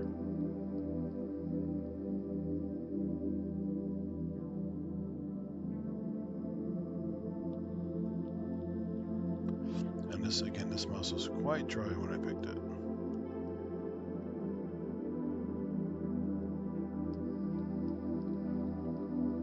See his nice long antennae that is going backward.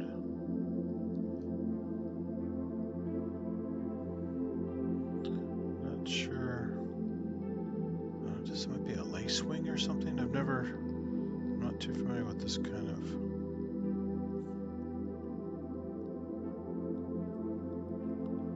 Not seeing. See if I can zoom in and get a better view of him.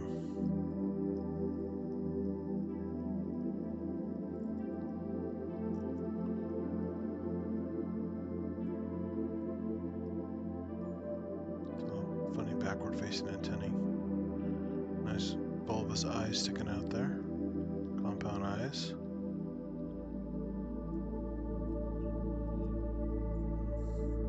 I need more light for the camera's sake. A little dark on the camera.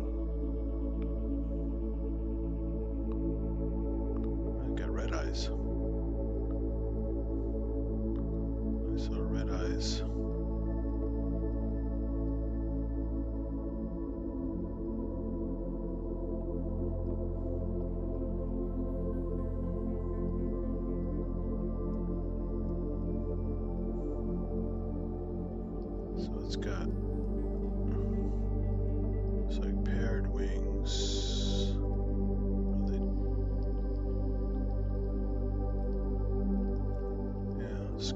basically 4 wings, double paired wings.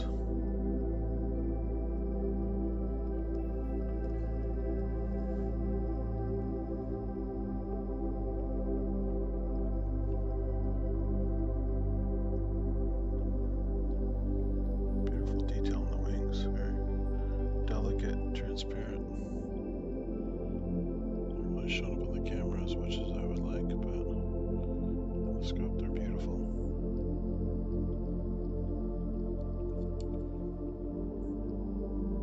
There you go, it's a better shot of it there. Look at that detail.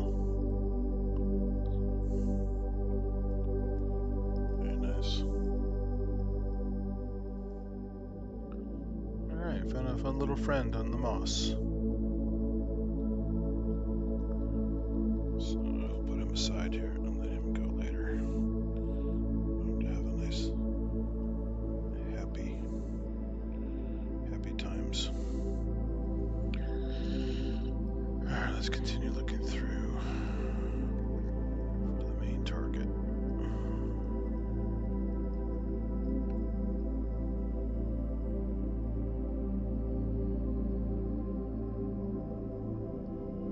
Nice little surprise.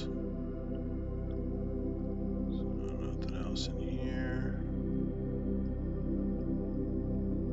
This goes to show you never know what you'll find. See those little wings barely poking out of the moss. Almost missed it completely.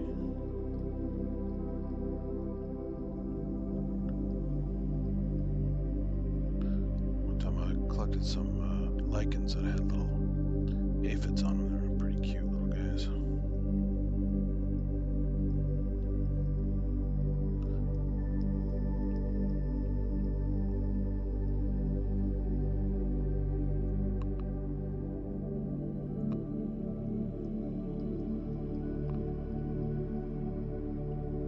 Down in the soil here, weird things. Just get weird stuff down in the dirt.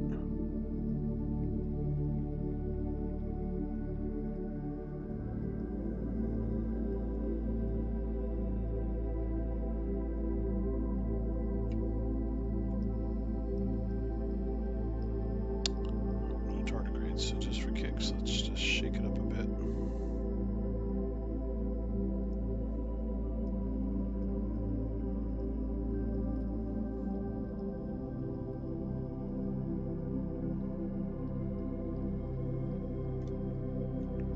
More water than that, that's not enough water.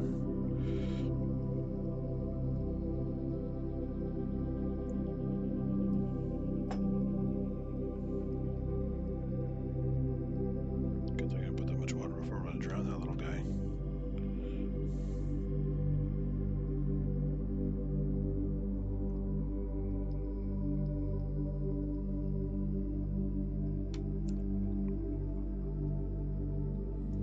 Alright, let's look a little bit further and see if I shook anything loose.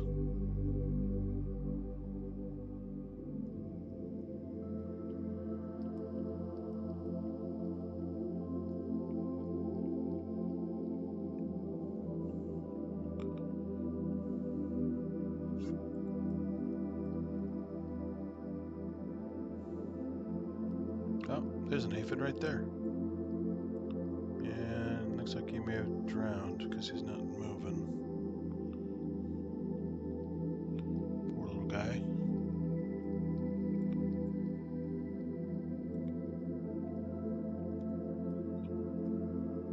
Nice green color.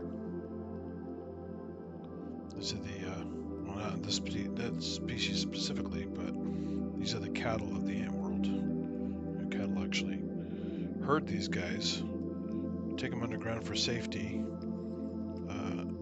and the high pressure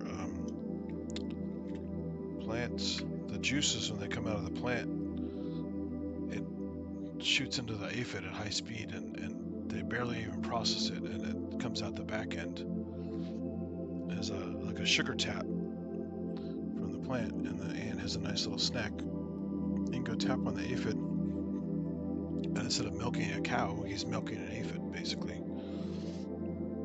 And the aphid just kind of opens up the valve and comes. You get a little nectar right out of the aphid. So it's a natural beer tap.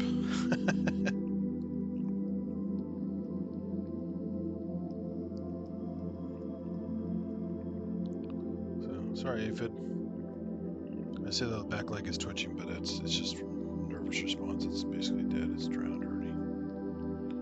Poor little guy.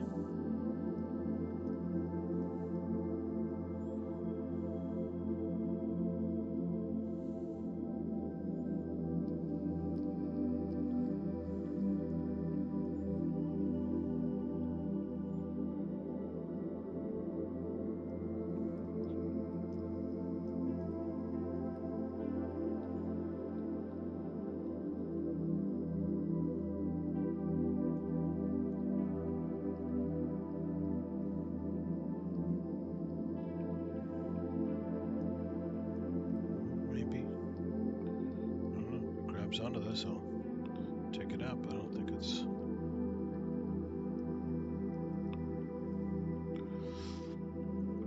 going to respond to my forceps.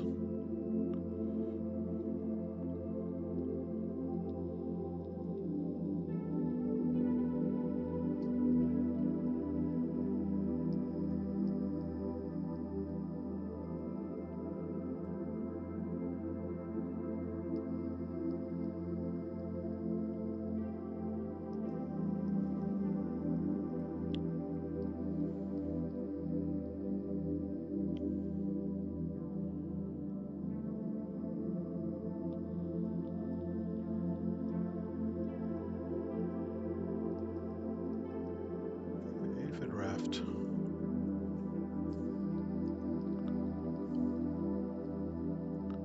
There you go, captured him.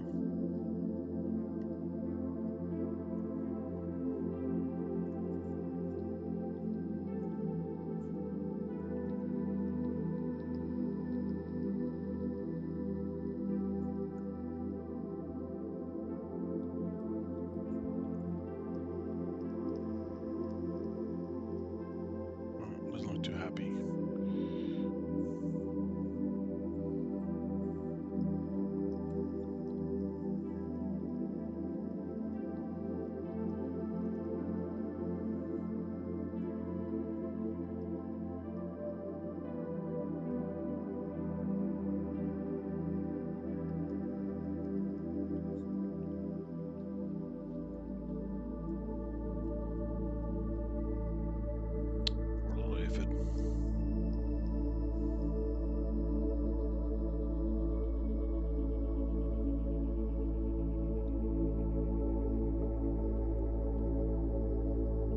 Let's go back out.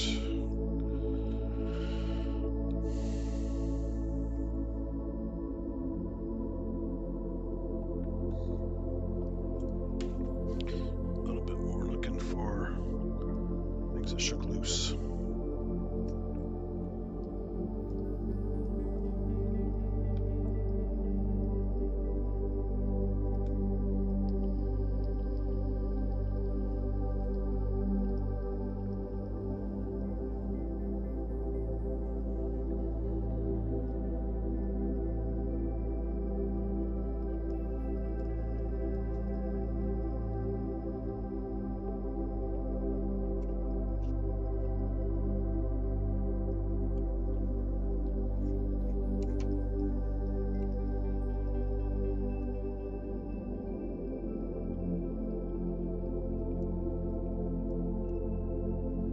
Another aphid.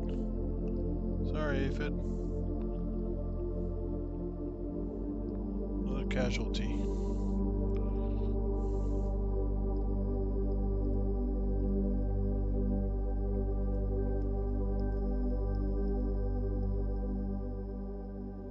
Can't see them, man. They're green on the moss, so can't even tell they're there until you basically soak the moss and they come flying off. An even tinier aphid looks like. There's a little tiny one there.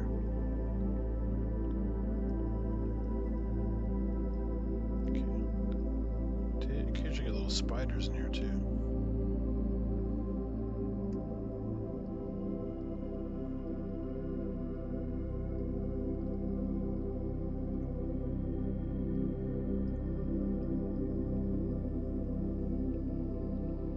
Oh, another aphid there.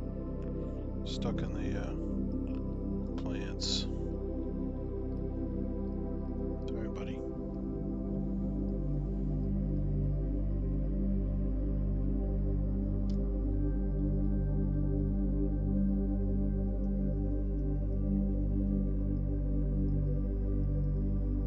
Oh wait, that's not an aphid. It's not one of those winged guys that I saved. I saved one, but another one didn't make it.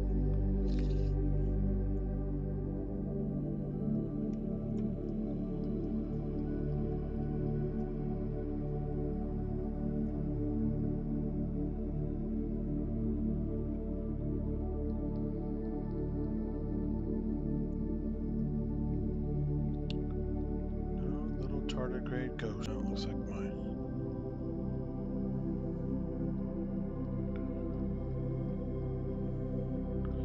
Yeah, OBS had a glitch there. That's interesting. Poor little aphid.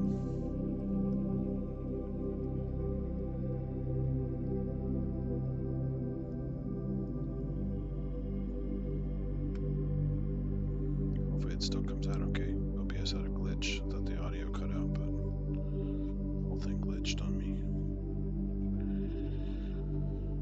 So lots of invertebrates in here, but no tardigrade.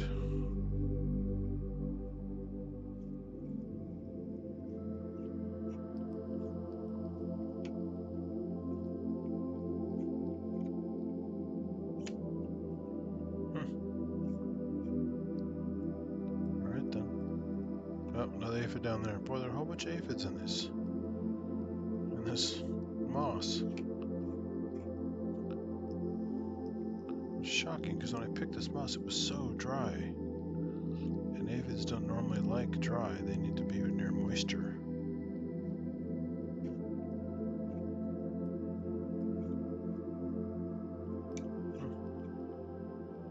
Alright. That's good for that sample. What else we got? I think that's pretty much it for now. Got a few plant samples here, but I don't know if they held up too well. I can show a couple of them. A couple of them I don't know exactly what they are, but I know generally what they are. This is an interesting grass that's very woolly. This is the younger plant head. When it's green,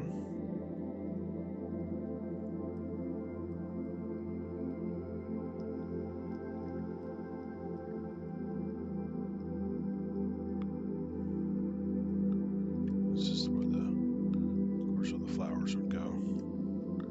Everyone thinks only flowers are like petunias and roses and stuff like that, but these are all flowering plants. And this has some nice structure to it here. I'm going to turn the backlight off. It's beautiful.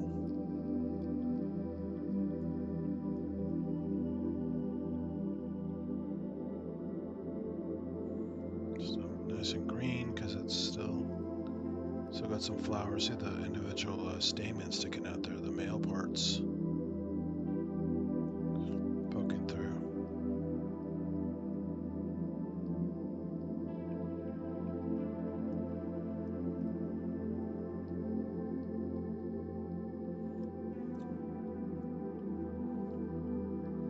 You can tell that telltale stamen look to them, the kind of strange looking, chalky looking things. From. They usually have you can see they look almost like a seed. They have a bunch of grooves going down on the head is called an anther. That's where the pollen is produced, which is basically a pollen tube forms from pollen when it touches the stigma on the plant. And the pollen tube, basically the sperm goes down the pollen tube, so even plants have sperm.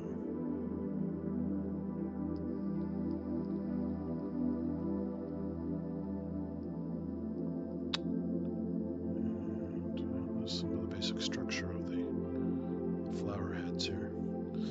This is a much older one. It's drier and fluffier.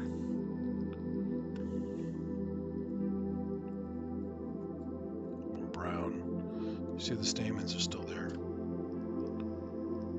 but everything's much drier.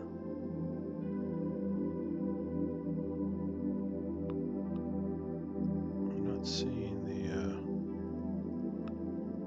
pistil, which has the stigma, the female part, but they might be just hard to tell on this particular plant.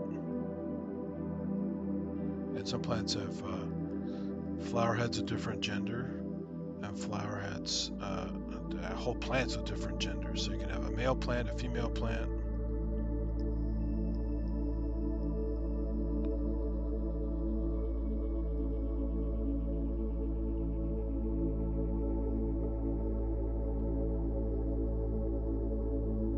There you go. So yeah, a little more dry than the other one. It's been around longer, so it's bigger and fluffier, kind of brownish colored. Very soft, very nice to touch, almost like a rabbit's foot kind of thing.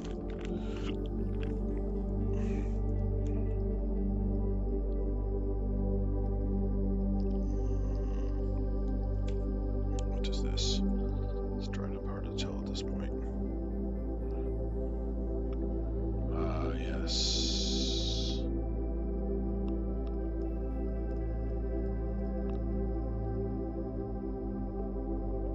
This is a plant that grows in the chaparral called chemise or greasewood. Sometimes it's a very oily plant, and it can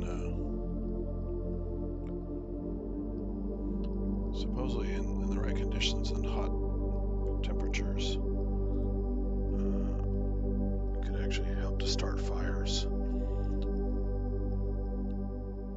This is one of the indicator plants of the chaparral community. And there's some little flowers. I've never seen the flowers of it before. Kind of nice, actually. So there's little petals. There's your little stamens, where you have the anther sacs, which have the pollen. It's an unopened flower bud.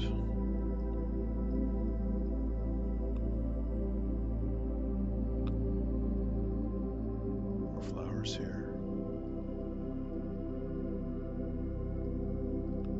And tiny, tiny little leaves. Great for hot, dry climates. You know, minimize your exposure. You got thick for the size, waxy leaves, shiny, waxy leaves. Sometimes curled as well. It helps maintain the moisture as much as possible, but still allows photosynthesis. And if I were to do a very close look with the other microscope on these, you could find the stomata, which are the respiratory holes on the leaves to allow gas exchange, water, vapor, and CO2 and oxygen. During the day you get transpiration, so water actually leaves the plant as well as oxygen, and it takes in CO2 and makes also takes in oxygen because it has to respire during the day, but during photosynthesis it takes in CO2 water and makes sugar, which we can eat, and also for its own use. it's chamise. And I haven't had a chance to look at this up close before. I've been studying it for years with a hand lens or in just naked eye, but it's kind of nice to see it up close. This is interesting because it smells like sage. It's not related to sage at all. It's an example of like convergent evolution, where basically two totally different plants can have similar chemical properties or other properties that are shared when they have different lineages. And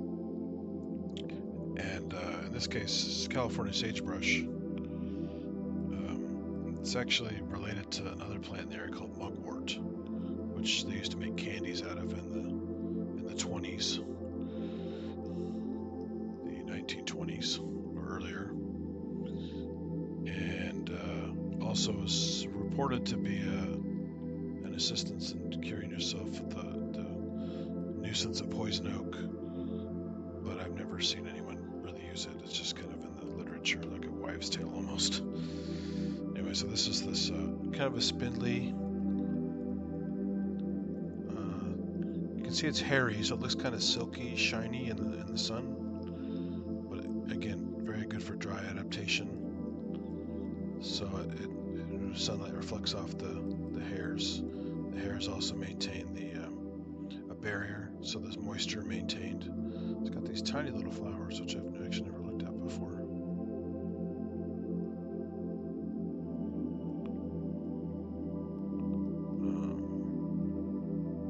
This may have already fruited.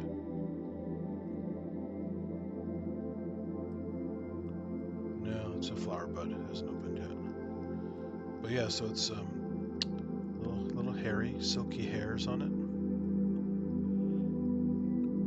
and tiny little leaves, and again, all these adaptations to dry, hot climate in the chaparral. Chaparral is a Spanish word that means scrub oak, because that was the most common plant, I guess, when they discovered the area. It's a certain type of oak tree that grows in the chaparral area. Low-growing, small leaves, again adapted to the hot, dry climates. Oak woodland grows next to chaparral, but it's also shady. Oaks creating their own shade, and all the plants adapted to more shade and more moisture, but still can be fairly dry. But these are two major plant communities in this area around here, all through California. And they both are type of fire community, so they do well after fires. They also, fire guarantees burning off the old debris, so when seeds and acorns and other stuff drop down, they get a nice nutrient soil to germinate, not a giant ton of debris called duff that just takes forever to burn off. Or, it's expensive for these plants to make seeds from fruits that go nowhere because they don't have enough energy to penetrate into the soil, especially hot, dry soil that's not moist. So when a fire comes to the area, it burns off all the debris and makes a nice mulch that's got some nice released charred minerals and stuff. And in the process, sometimes you can, after the fire dies down, you can have easy access to moisture. The soil will be exposed. It can get wet in the evenings or in the mornings when you get dew and condensation. And you have a nice connection there for the seedling to get wet, or the seed to get wet to germinate, and now it can go right to the soil and start doing its development. And that's true whether you have pine cones or acorns or any of that kind of stuff. In the case of some pine trees and California redwoods and stuff, they actually open from the fire. Fire can actually make the cone open. They've evolved to basically handle the heat, and then the heat is responsible for opening the cone. So once the fire's gone through, the cone opens up, seeds drop out, boom, right into nice soil. because it's already burned away all the stuff. And in the tree bark, like in redwood and some of the pine trees and stuff, Doug fir, have enough thickness in the bark that they can handle getting burned, and still the tree can be fine. It might damage a good portion of it, but as long as it didn't fall over from being burned too much, enough of the vascular cambium, the xylem, and the phloem tissue inside the tree has actually survived. And so it just keep going. You see all these fire-scarred trees all through California, either in controlled burn areas or natural burn areas. And in general, unless the fire got really, really hot, like it has in the last couple of years for certain types of fires, the trees can survive if they're sturdy enough and the fire is dispersed enough. But yeah, if it doesn't burn for a while, it can be a real problem. That's why they wanted to control burns, to imitate nature, but not have houses burn and stuff.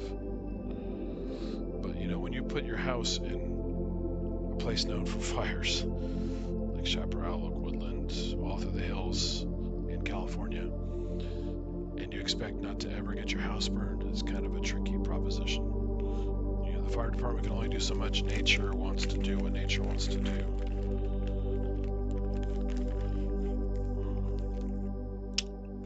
And I got a couple ferns here. This is a nice piece of wood fern.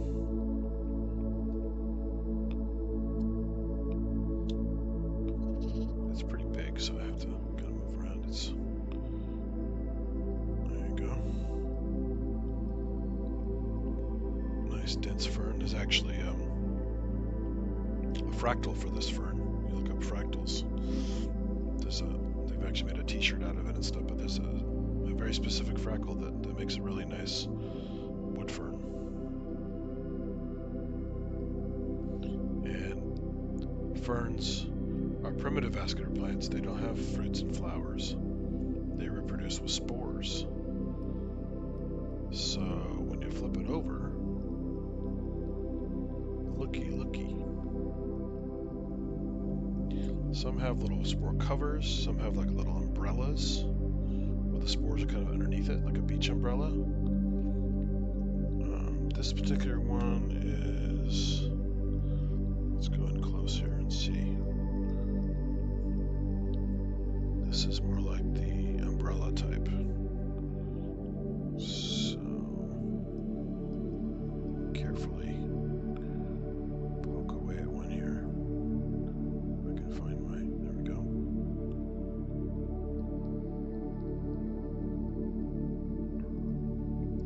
So if you kind of scrape away here, still pretty moist. It's almost like a lily pad shape, and it has a connection point. And flip over.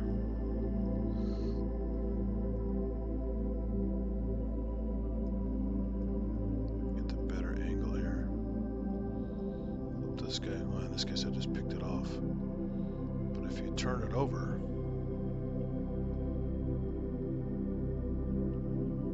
that little bundle with spores in there. More light.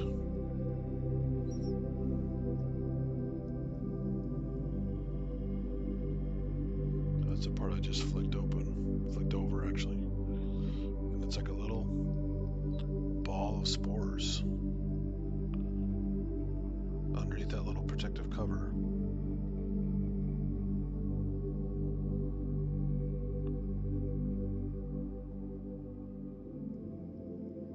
Smush a little bit to show you that it's all connected to that cover.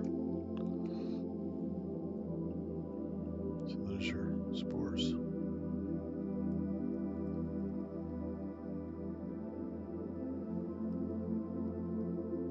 The color's a little bit off. This is an LED light, cooler light, so it doesn't get as hot. And the combination of the LED light plus this camera, it's not, the true color's not quite there. The green is a slightly warmer green, like a yellow green of the moss. I'm sorry, of the fern. And the spores are this really dark color, kind of a light brown color. So, yeah. So this is little packets of spores. And eventually, when they're ready, it can, you know, dry and they can just kind of blow away, I'd imagine. And they might actually wash away too. I'm not sure about this species because they often stay pretty damp, but it can be pretty dry where they grow too. But they need to be near water, and the spores need to have a decent amount of water to do their thing. But I don't remember too much about the fern life cycle. But yeah, all these little protective covers for the ferns. And there are different spore colors and spore layouts, and some are kind of linear, spread out along the leaves. Some are little bundles. Some are just like on the back as like little green blobs, no cover, like the California polypody fern, which is more lobe like your fingers.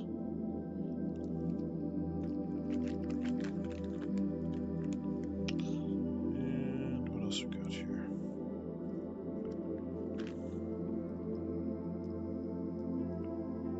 This is kind of interesting.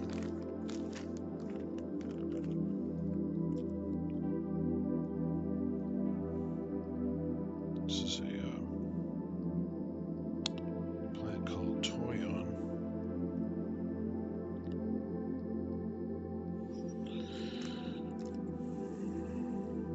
Has these reddish berries when they're ripe. And this particular one had some parasites on it. Check this out. This leaf is all trashed.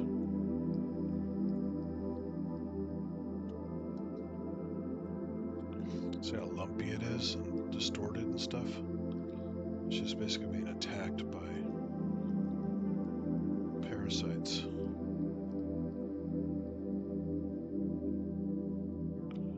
Hard to tell at this point if it's like maybe it's not leaf miners, and it's not a fungus, and it's not, I don't see any larvae embedded in the leaves. Sometimes you get little galls from wasps and other small insects that lay eggs inside tissue grown by the leaf. It's like a genetic experiment where they can actually make the plant grow like a tumor-like thing for them. They'll put the egg inside that little tumor. Usually on an oak tree, you'll see a lot of galls. A gall wasp will make stuff on an oak tree, but other things too. But this lobe, weird kind of destroyed leaf is indicative of something doing some damage to it. It's still alive, but it's not happy.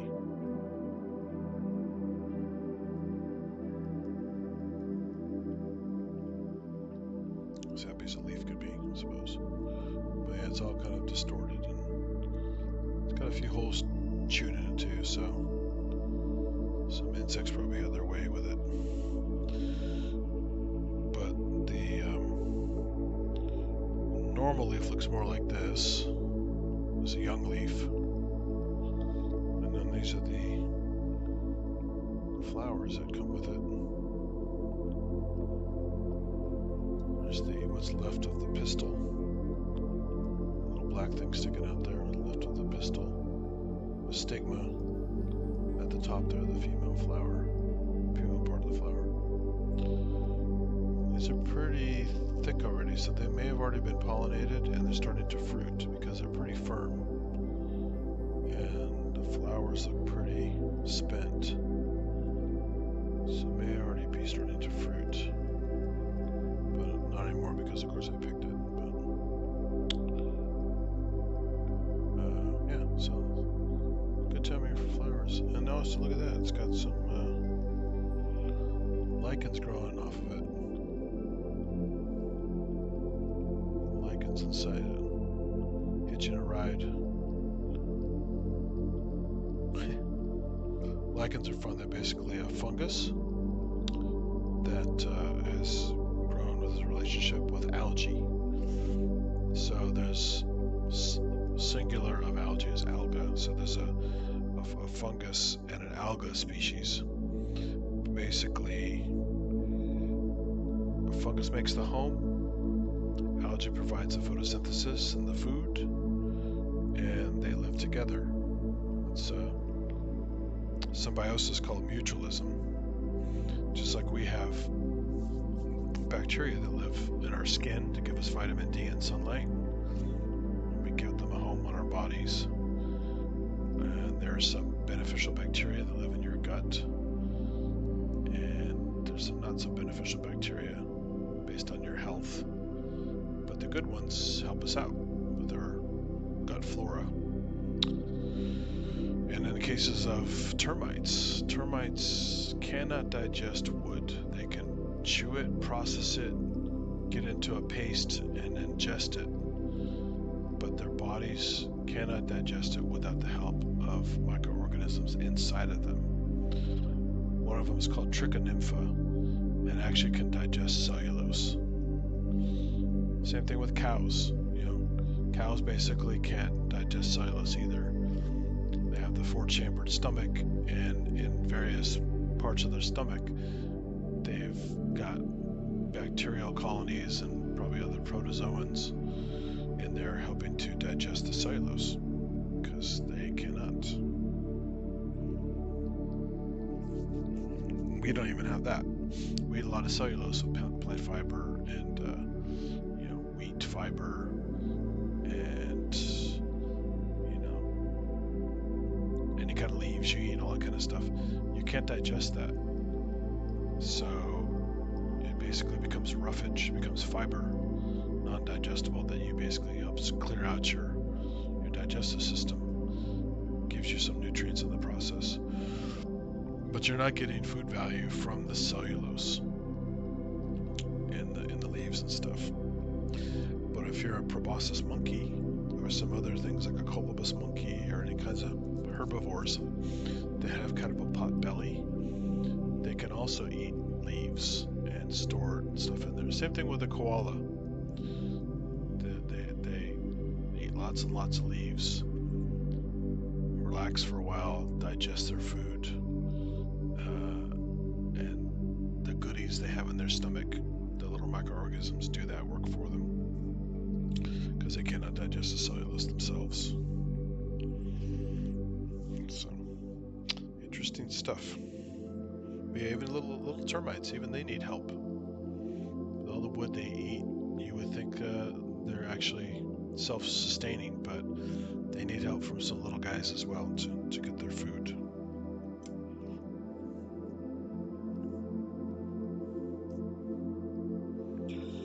That's mostly it. I got maybe 2 more leaves to show you. One maybe didn't hold up too well because it's been a few days. This is a plant. There's a little plant out here called manzanita. It means little apple in Spanish. And the fruits look like little red or green apples when they're developing. They're not related to apple at all and don't taste like apple and probably are not really good to eat.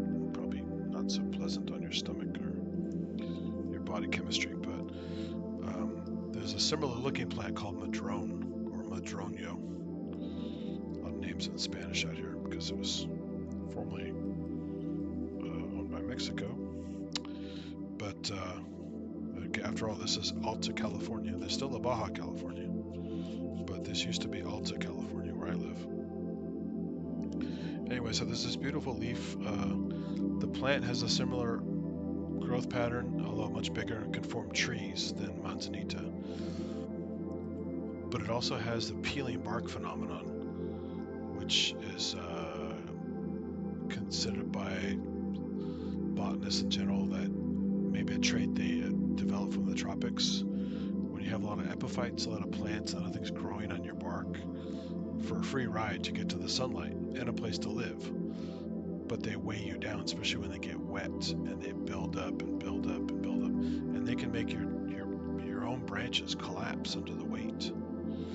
So a lot of trees have developed peeling bark to deal with parasites, epiphytes that take a free ride, and a bunch of other stuff. And we don't have that issue in California, but at some point those plants may have had that before the climate changed. Back when California was actually, more of a tropical climate, dinosaur times or whatever, or even the Carboniferous period. So, anyway, so the trees are very attractive, nice shiny leaves, tough for the hot, dry environments they live in. And this is one particular leaf of the madrone. Nice, shiny, pretty tough, pretty leathery, but just very, very attractive, nice shiny leaves. The bark, when it peels, is very, very smooth, so it's nice to go over and kind of touch the tree trunk or the branches as the flaky bark is peeled off. It's very smooth. Unfortunately, people use it for graffiti because it is a very nice, clean surface, and so that's unfortunate, but that's people for you. And one other thing I got, I didn't get the leaves, but talk about unassuming things. This little dry flower cluster here with these kind of pearly, shiny little bracts on the outside of the flowers. Looks like nothing special. It has some other relatives in California. One's called Pearly Everlasting because it's even more pearly than this. And it has some kind of silky hairs on the branches. And it goes down to some green, branches and small green leaves. This one is called California Everlasting. And if you happen to see this on the trail, in the, unless you're going to have to sneeze.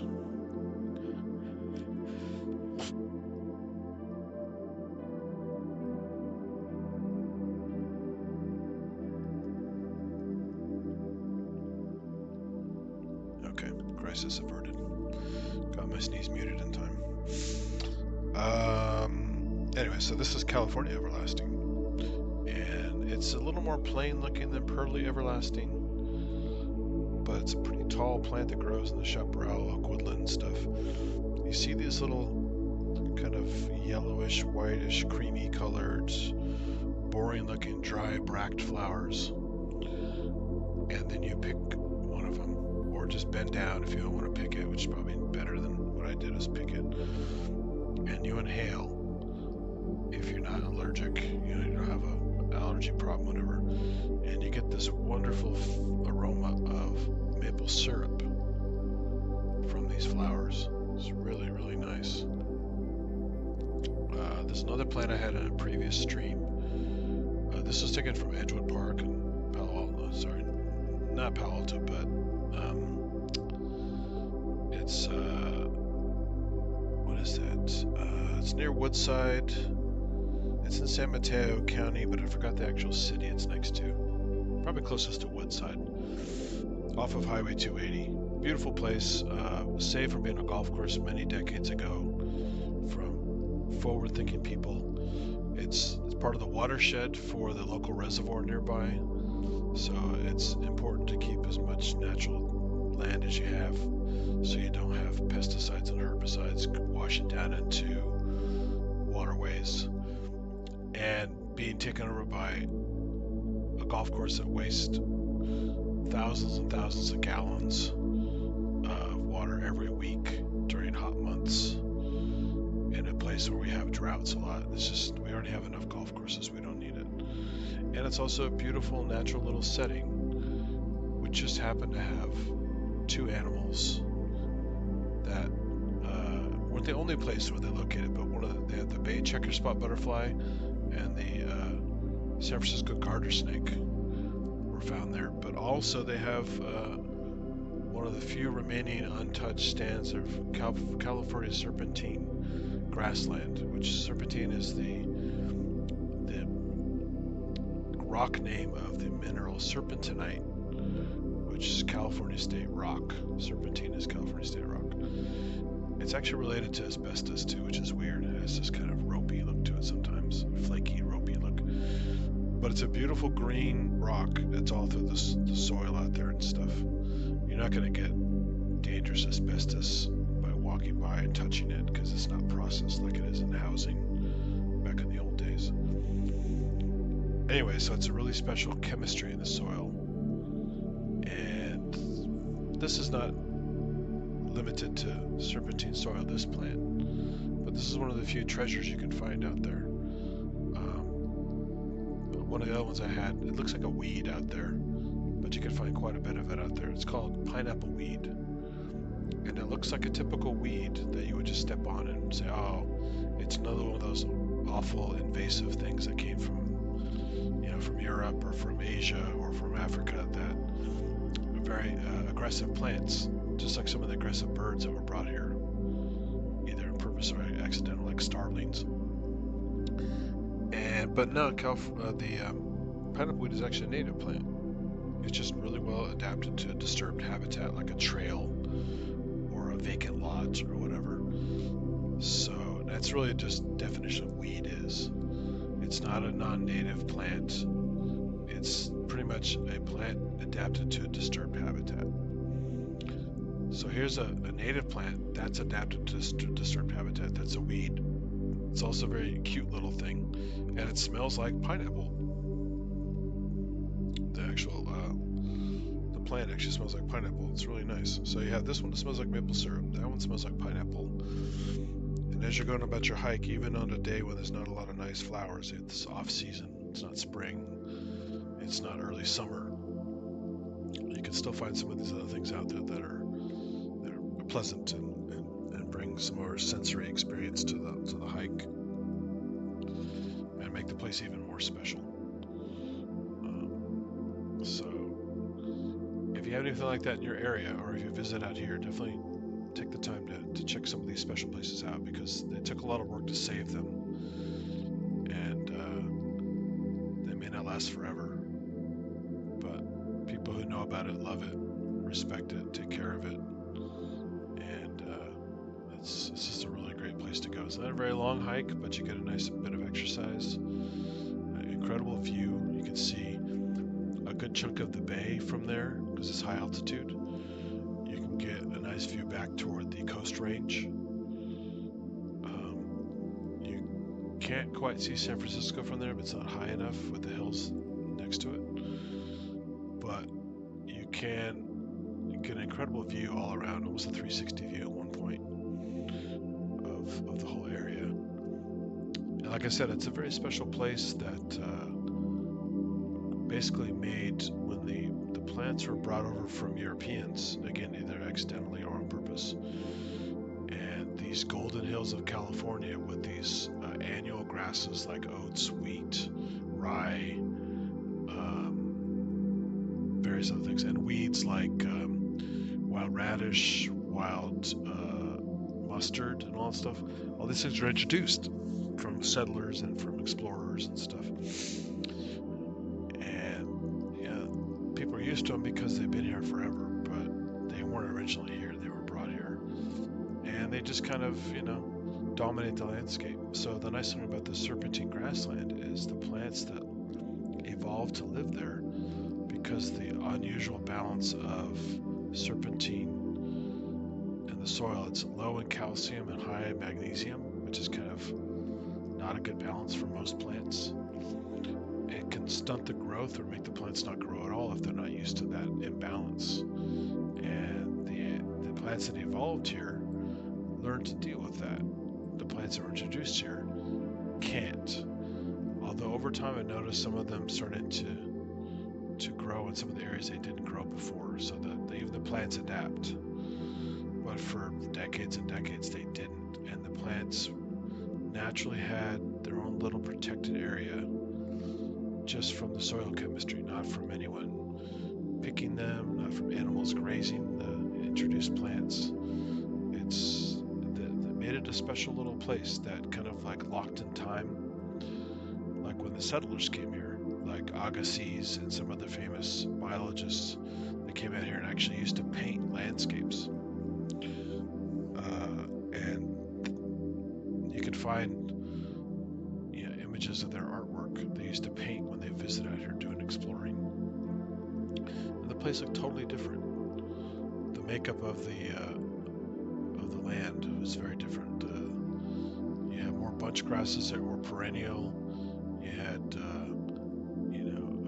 other kinds of things that weren't these annual grasses that come in, die, make the place look dry and ugly. And you would have a lot more of these beautiful wildflowers. You get choked out from all the invasive grasses and stuff. Now we have other stuff that came into in the waterways, like this famous one called tamarisk. It's this shrubby tree thing that grows in the waterways in the Midwest and in the South. People hate that stuff. And kudzu is another famous grass that came from Africa. I can't remember if they brought it for a reason, as a hope for some other use, or if it just came here by accident. But these different plants come in and can cause a real problem. So again, it's nice to have these little protected enclaves of biological curiosities and like a little frozen bit of time, the way the place was. And it's kind of special. You don't see that much anymore, at least not around here where everything's heavily developed. So that's my soapbox moment on conservation and saving places that matter.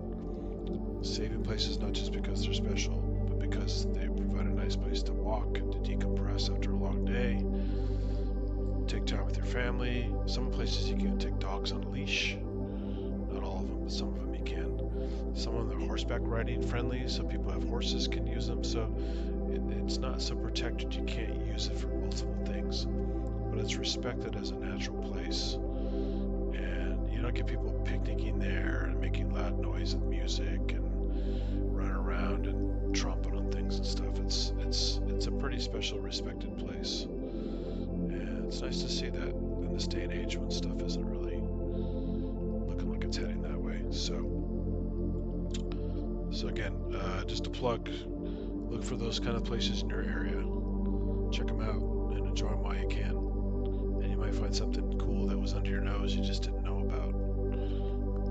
And when you travel to other places, seek out these places and tell people about them and do what you can to help preserve them and help people enjoy them, so they don't become secrets and private things that nobody knows about. And then legislation comes along, nobody knows what to vote on. Except for some really strong-minded individuals in the area, they'll have no protection. They'll just get turned into some development for housing or golf courses or whatever. And the legacy of the land will just be destroyed. So I know that after Trump was brought in 2016, he quickly repealed a bunch of protected land status of some of the wild areas we have that the population is growing, and some of these places you destroy them, they're never coming back. I think it was John Muir said it, millions of years to create, moments to destroy. And that's what's happened in a lot of these places. Hetch Hetchy Reservoir, which feeds water to San Francisco and a bunch of other places in California, was going to be another Yosemite. In fact, John Muir fought, along with fighting for Yosemite, was fighting for Hetch Hetchy to become another Yosemite, just about as beautiful in its own way. And the money was too powerful, the need for water was too powerful, and so they developed it. And it's still a pretty place from what I've heard to go visit, but it has a dam and a reservoir, and it's pretty well developed, so it's not what it could have been. Luckily, Yosemite has maintained its status, and it's not too overdeveloped. It's touristy, but not terrible. And it's still an incredible wild place to go explore. So these things can happen. You know, a place that could be protected, or maybe at once was protected, sometimes it just gets completely destroyed by greedy people, or, you know, short-sighted people who don't think about the future and what their kids might enjoy and what their kids' might enjoy. It just become housing, or, you know, a dam or some kind of, you know, recreational place that makes it ugly and not making it suitable for everybody. But yeah, that's humans like to do stuff like that. So we're all guilty of some bad behavior and bad decisions. But go out and enjoy your native places and natural places while you can, because, you know, they won't be there forever, unfortunately. As population explodes anywhere around the world, you know, it's natural places are destroyed very quickly. So again, soapbox time. I'll get off my soapbox, but it is important for people to discuss that stuff and think about it, to enjoy it. One more little thing, and it's another type of lichen. So I've shown you other lichens before on the streams, and they have these kind of, because they're based on fungal structures, they have similar names to other fungi as far as the structural names. So there's foliose lichens, which look like leaves, like foliage. There's fruticose lichens, which look more kind of chunky looking, blobby looking, or kind of thread-like things, like hair. And this is kind of one of those fruticose lichens. This is old man. It's one of those ones that's called old man.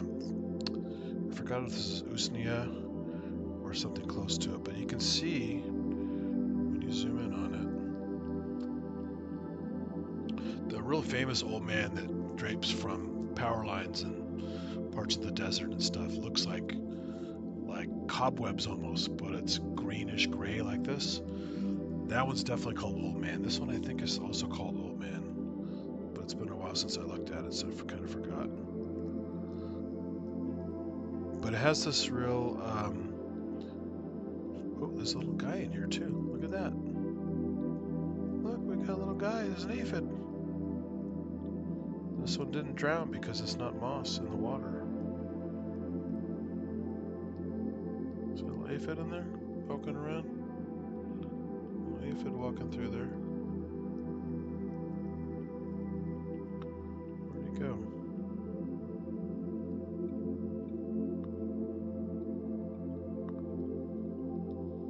Hello, aphid.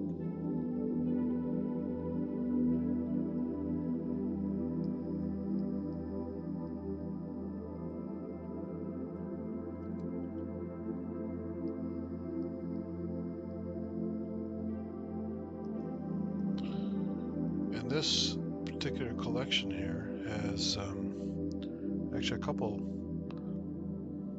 types of lichens on the same spot.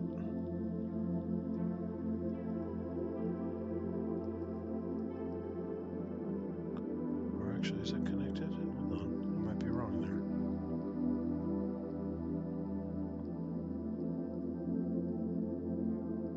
Perhaps on this one fruits it actually changes color. Usually when they're this color, this kind of golden color, yellow color, they're different species, but they actually look like they're connected here. So maybe they are, yeah. This one just has a different color on the same. Oh, wait a minute now. Not quite sure about that. Usually this one's always green, and even the fruiting bodies are green. So they call, the fungal bodies are called fruiting bodies, even though they're not fruits. They're fungi. They're not even plants. They're in their own group. Like a mushroom is called a fruiting body, but it's not a fruit. It's just a concept. But you see how these the above ground structures have these. They have a spikiness to them and all these various branches to them, almost like a coral. And then sometimes you get these flat bits. See, it's really flat here. And also looks kind of like some corals under the ocean, branching patterns. And then you get to the breeding structures here. These are this little cup formation there. This little cup is where the spores are produced.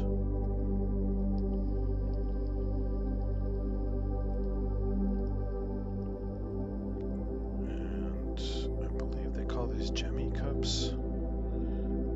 Gemmae.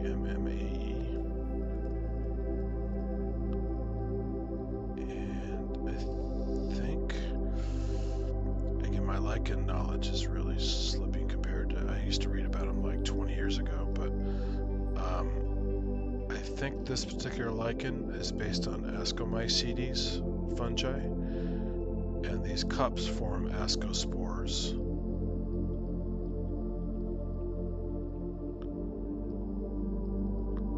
But don't quote me on that because I've kind of forgot. But look at the, again, this looks like some algae. I can go pick some marine algae you can pick in the ocean right on the tide pools. It has the same branching pattern. So they share a lot of similar growth patterns as some marine plants, even though they're not plants. Very interesting. So the color comes from the algae because they're doing photosynthesis in there. So there's a greenish algae in here. The structure itself is the fungus. That's the home. And then if you look, because the fungus has to attach, and if you pull this out carefully, you can see the hyphae that form the mycelium that you have in any fungus, that kind of white fuzzy stuff right there. That's a mycelium, which is, in a lot of fungi, the bulk of the organism. The mushroom is a fruiting body, may look like a lot, but it might be this like human size or house size sometimes structure underground that represents that particular organism.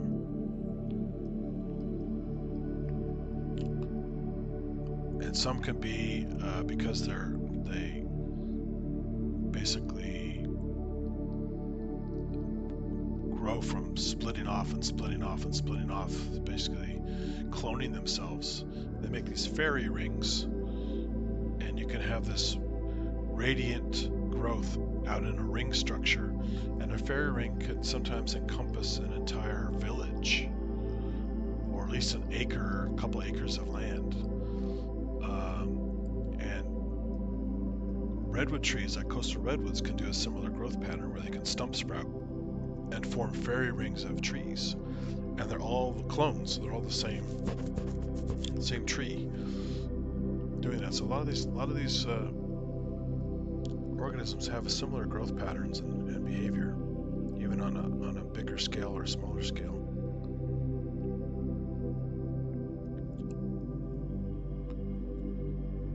So anyway, that's a nice close-up view of some of the lichens here. And lichens are hard to identify unless you're really into them. Sometimes you have to use chemical testing, like potassium hydroxide and sodium hydroxide, and some other kinds of chemicals and dyes to test them to prove what the kind of. I started trying to key them out years ago, and I'm like, yeah, it's a little too much to be carrying vials of chemicals around to do all this testing, so kind of gave up on that. There's some moss on this one too. You compare moss growth with the lichen growth. See, it has little leaves in a sheath around the stem. This has no leaves, it's just stems. Just constantly, almost like a fractal, these kind of branching structures.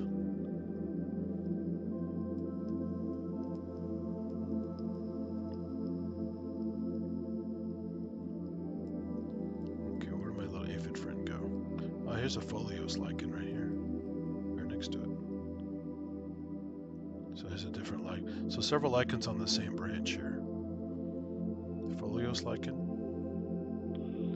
and fruticose lichen.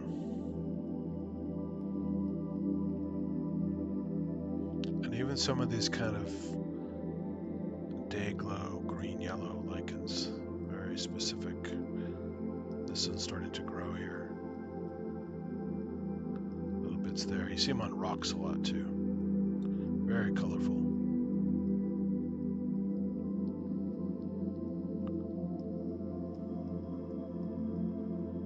Pull this off, you can see some of the white fuzzy bits there. That's the mycelium.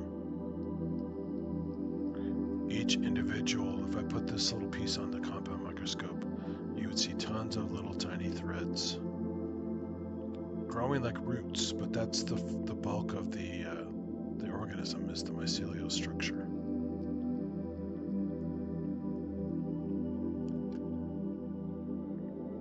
Okay, where's the aphid? Where'd you go, buddy?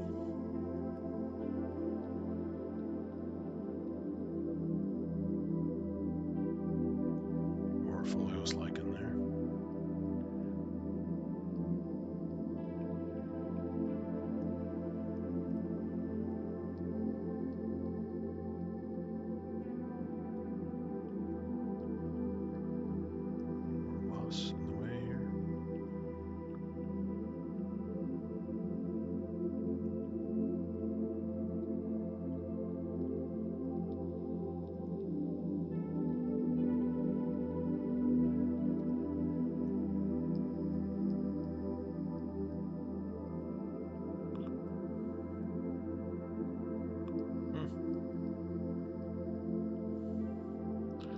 Aphid is hiding very well.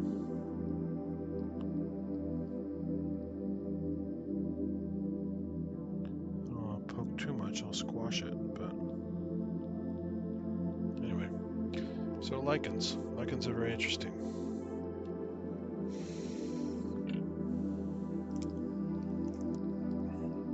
They're also potentially considered an indicator species sometimes because they're susceptible to pollution a lot. So if you find tons of lichens in a given area, it's probably air quality is pretty good. And I think in general your mileage may vary with that. But that was a concept I read about many years ago. I'm not sure if that still holds true today.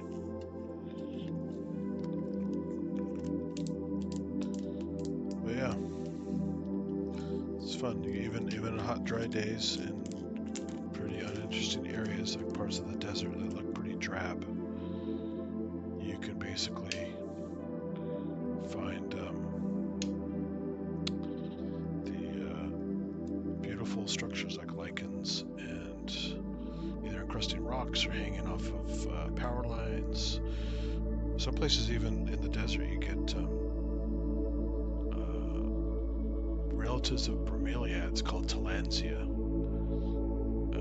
And they look kind of like lichens from a distance, but you quickly get close and they're very pointy, shrubby little almost like you saw the movie Critters, those little furry aliens, or like a tribble on Star Trek. It's almost like little tribbles hanging on the power lines and on trees and branches and stuff like that.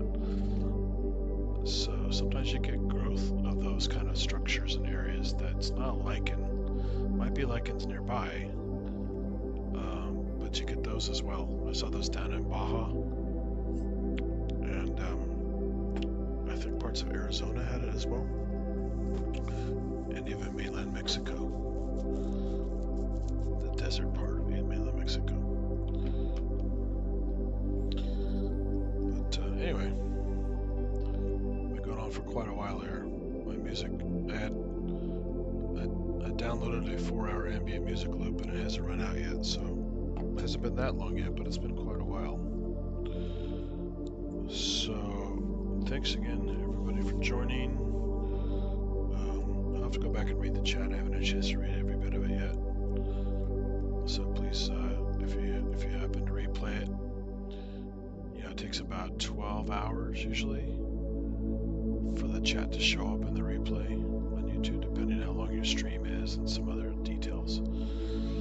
So if you want to read the chat and you missed it, maybe wait 12 hours from when I've stopped this to see it, because I always make sure the chat is enabled so you can read it. I like to read it later too if I miss them, but and definitely don't hesitate to make comments in the comment section after the video is done. If you have questions or requests or something like that, it's always welcome to talk to everybody in one way or another. But I do these for fun, and I have a good time doing it, even though it's mostly just me talking to myself. So, but it's good. A lot of memories come about, and a lot of stuff I used to study comes back into my mind, and it's fun to share it with people and also remember it myself, because I won't remember it sometimes until I'm in the middle of talking about it. It's weird how the memory works in the mind, but so it's fun no matter what. But I do appreciate everybody interacting and hanging out, asking questions, coming back time after time.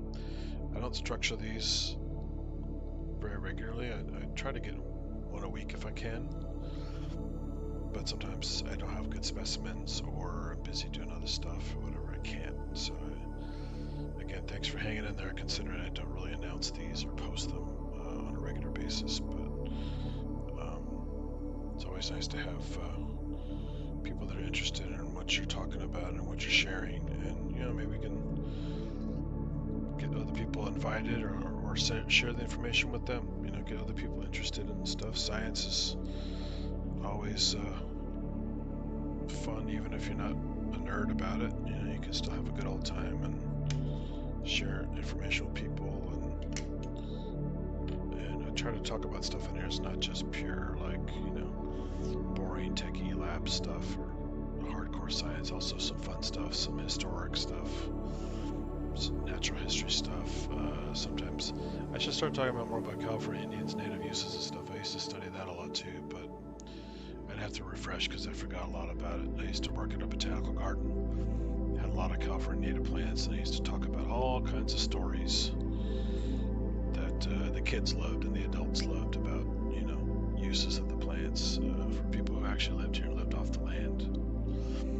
Even funny things about, you see the Wild West movies where the Indians are chasing the cowboys, and he's like, oh my God, what am I going to do? And he'll jump in the water, and all of a sudden he's breathing with this tube. You're like, where the hell did that tube come from? Where there's a primitive vascular plant, kind of like ferns, called horsetail, and it grows kind of like rushes and reeds and cattails do, but it's a really ancient plant. I mean, it was around when the dinosaurs were here, and it's hollow and has these little segments, and you can basically break a piece off, and you can find the little junctions where the nodes are, as it grows, it makes these little segments. You can carefully roll the nodes between your fingers and perforate the septa inside the tube. So now individual tubes connected now becomes one giant tube. So assuming a cowboy knew how to do that, you could grab a tube, quickly roll it in your fingers, hide underwater, and breathe like a snorkel with a horsetail plant, which is kind of funny. I haven't gone underwater with them, but I've definitely made the tube before. Even showed the kids how to make a primitive panpipe by breaking all the segments off at different lengths and lining them up and playing like a little panpipe thing with it. So there's just all kinds of fun stuff you can do with kids, as well as just your own enjoyment with these things, and that don't have to be all nerdy science stuff. It can just be about exploration and creativity and just enjoying the natural world and having fun with it, and sharing it with people is always fun. So go do some of that if you can, if you guys are into that. It's It's a lot of fun. There are plenty of books out there that will give you some good intros and teach you how to do that stuff if you don't know how to do it. Share it with your family if you have kids or nieces and nephews and other people that you could share it with, because once you get them excited about stuff, it's just always fun because they have this curiosity and this energy that most adults don't have. Adults get kind of bored and set in their ways and turn into grumps and don't really like to try weird things or think of things in a different, fun, kind of silly way. So, having worked at a children's zoo for many years and also botanical garden and science museums and nature centers, it's just, I don't have kids, but I kind of feel like I have, because it's so much fun sharing information with these kids and educating them, watching the parents get excited, talk to their kids, go take them on a trip somewhere afterward, and share the information you gave them and continue on their journey with their family. So it's a lot of rewarding stuff that comes out of this if you want to go share stuff with your families and other people and even strangers. So anyway, I'm babbling at this point because I'm just getting tired. But again, I appreciate everyone who joined or who's going to join after the fact and watch the replay. And again, go check out wild areas, take pictures, get down and smell the flowers, watch some insects, watch some birds. Just kick back and listen to birds sing. Maybe do some field recordings so you can enjoy them later. I do a lot of field recordings for stuff as well as for my music projects. And I do have a new channel I'm going to start for astronomy stuff. If you guys are interested in astronomy, I have a nice telescope I use for visual stuff, but I got a telescope for use specifically for a live star party style channel where I'm going to be hooking up I did a test stream the other day with an iPhone, but the scope performed well, but the iPhone is hit or miss because it's not really designed to be an astronomy camera. But it turned out okay if you want to check it out. It's on my music channel called MicroAddict. I'll continue posting them there until I get enough subscribers on my astronomy channel to start posting them there.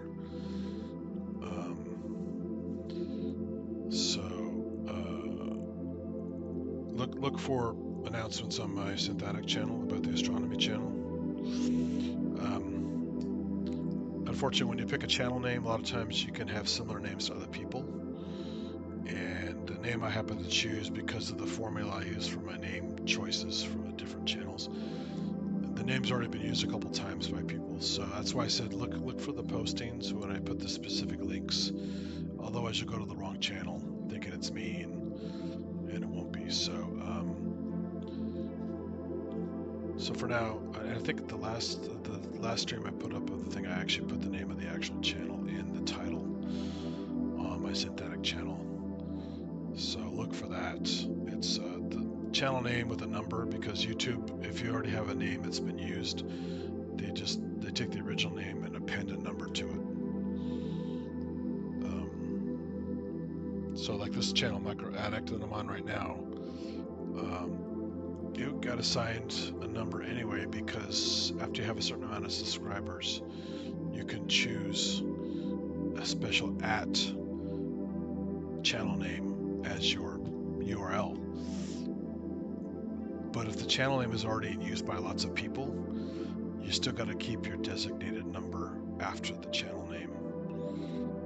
It's just the way it is. So, not to make it too confusing, but just follow my synthetic channel. You can check out some music on there if you like music and tech and weird stuff.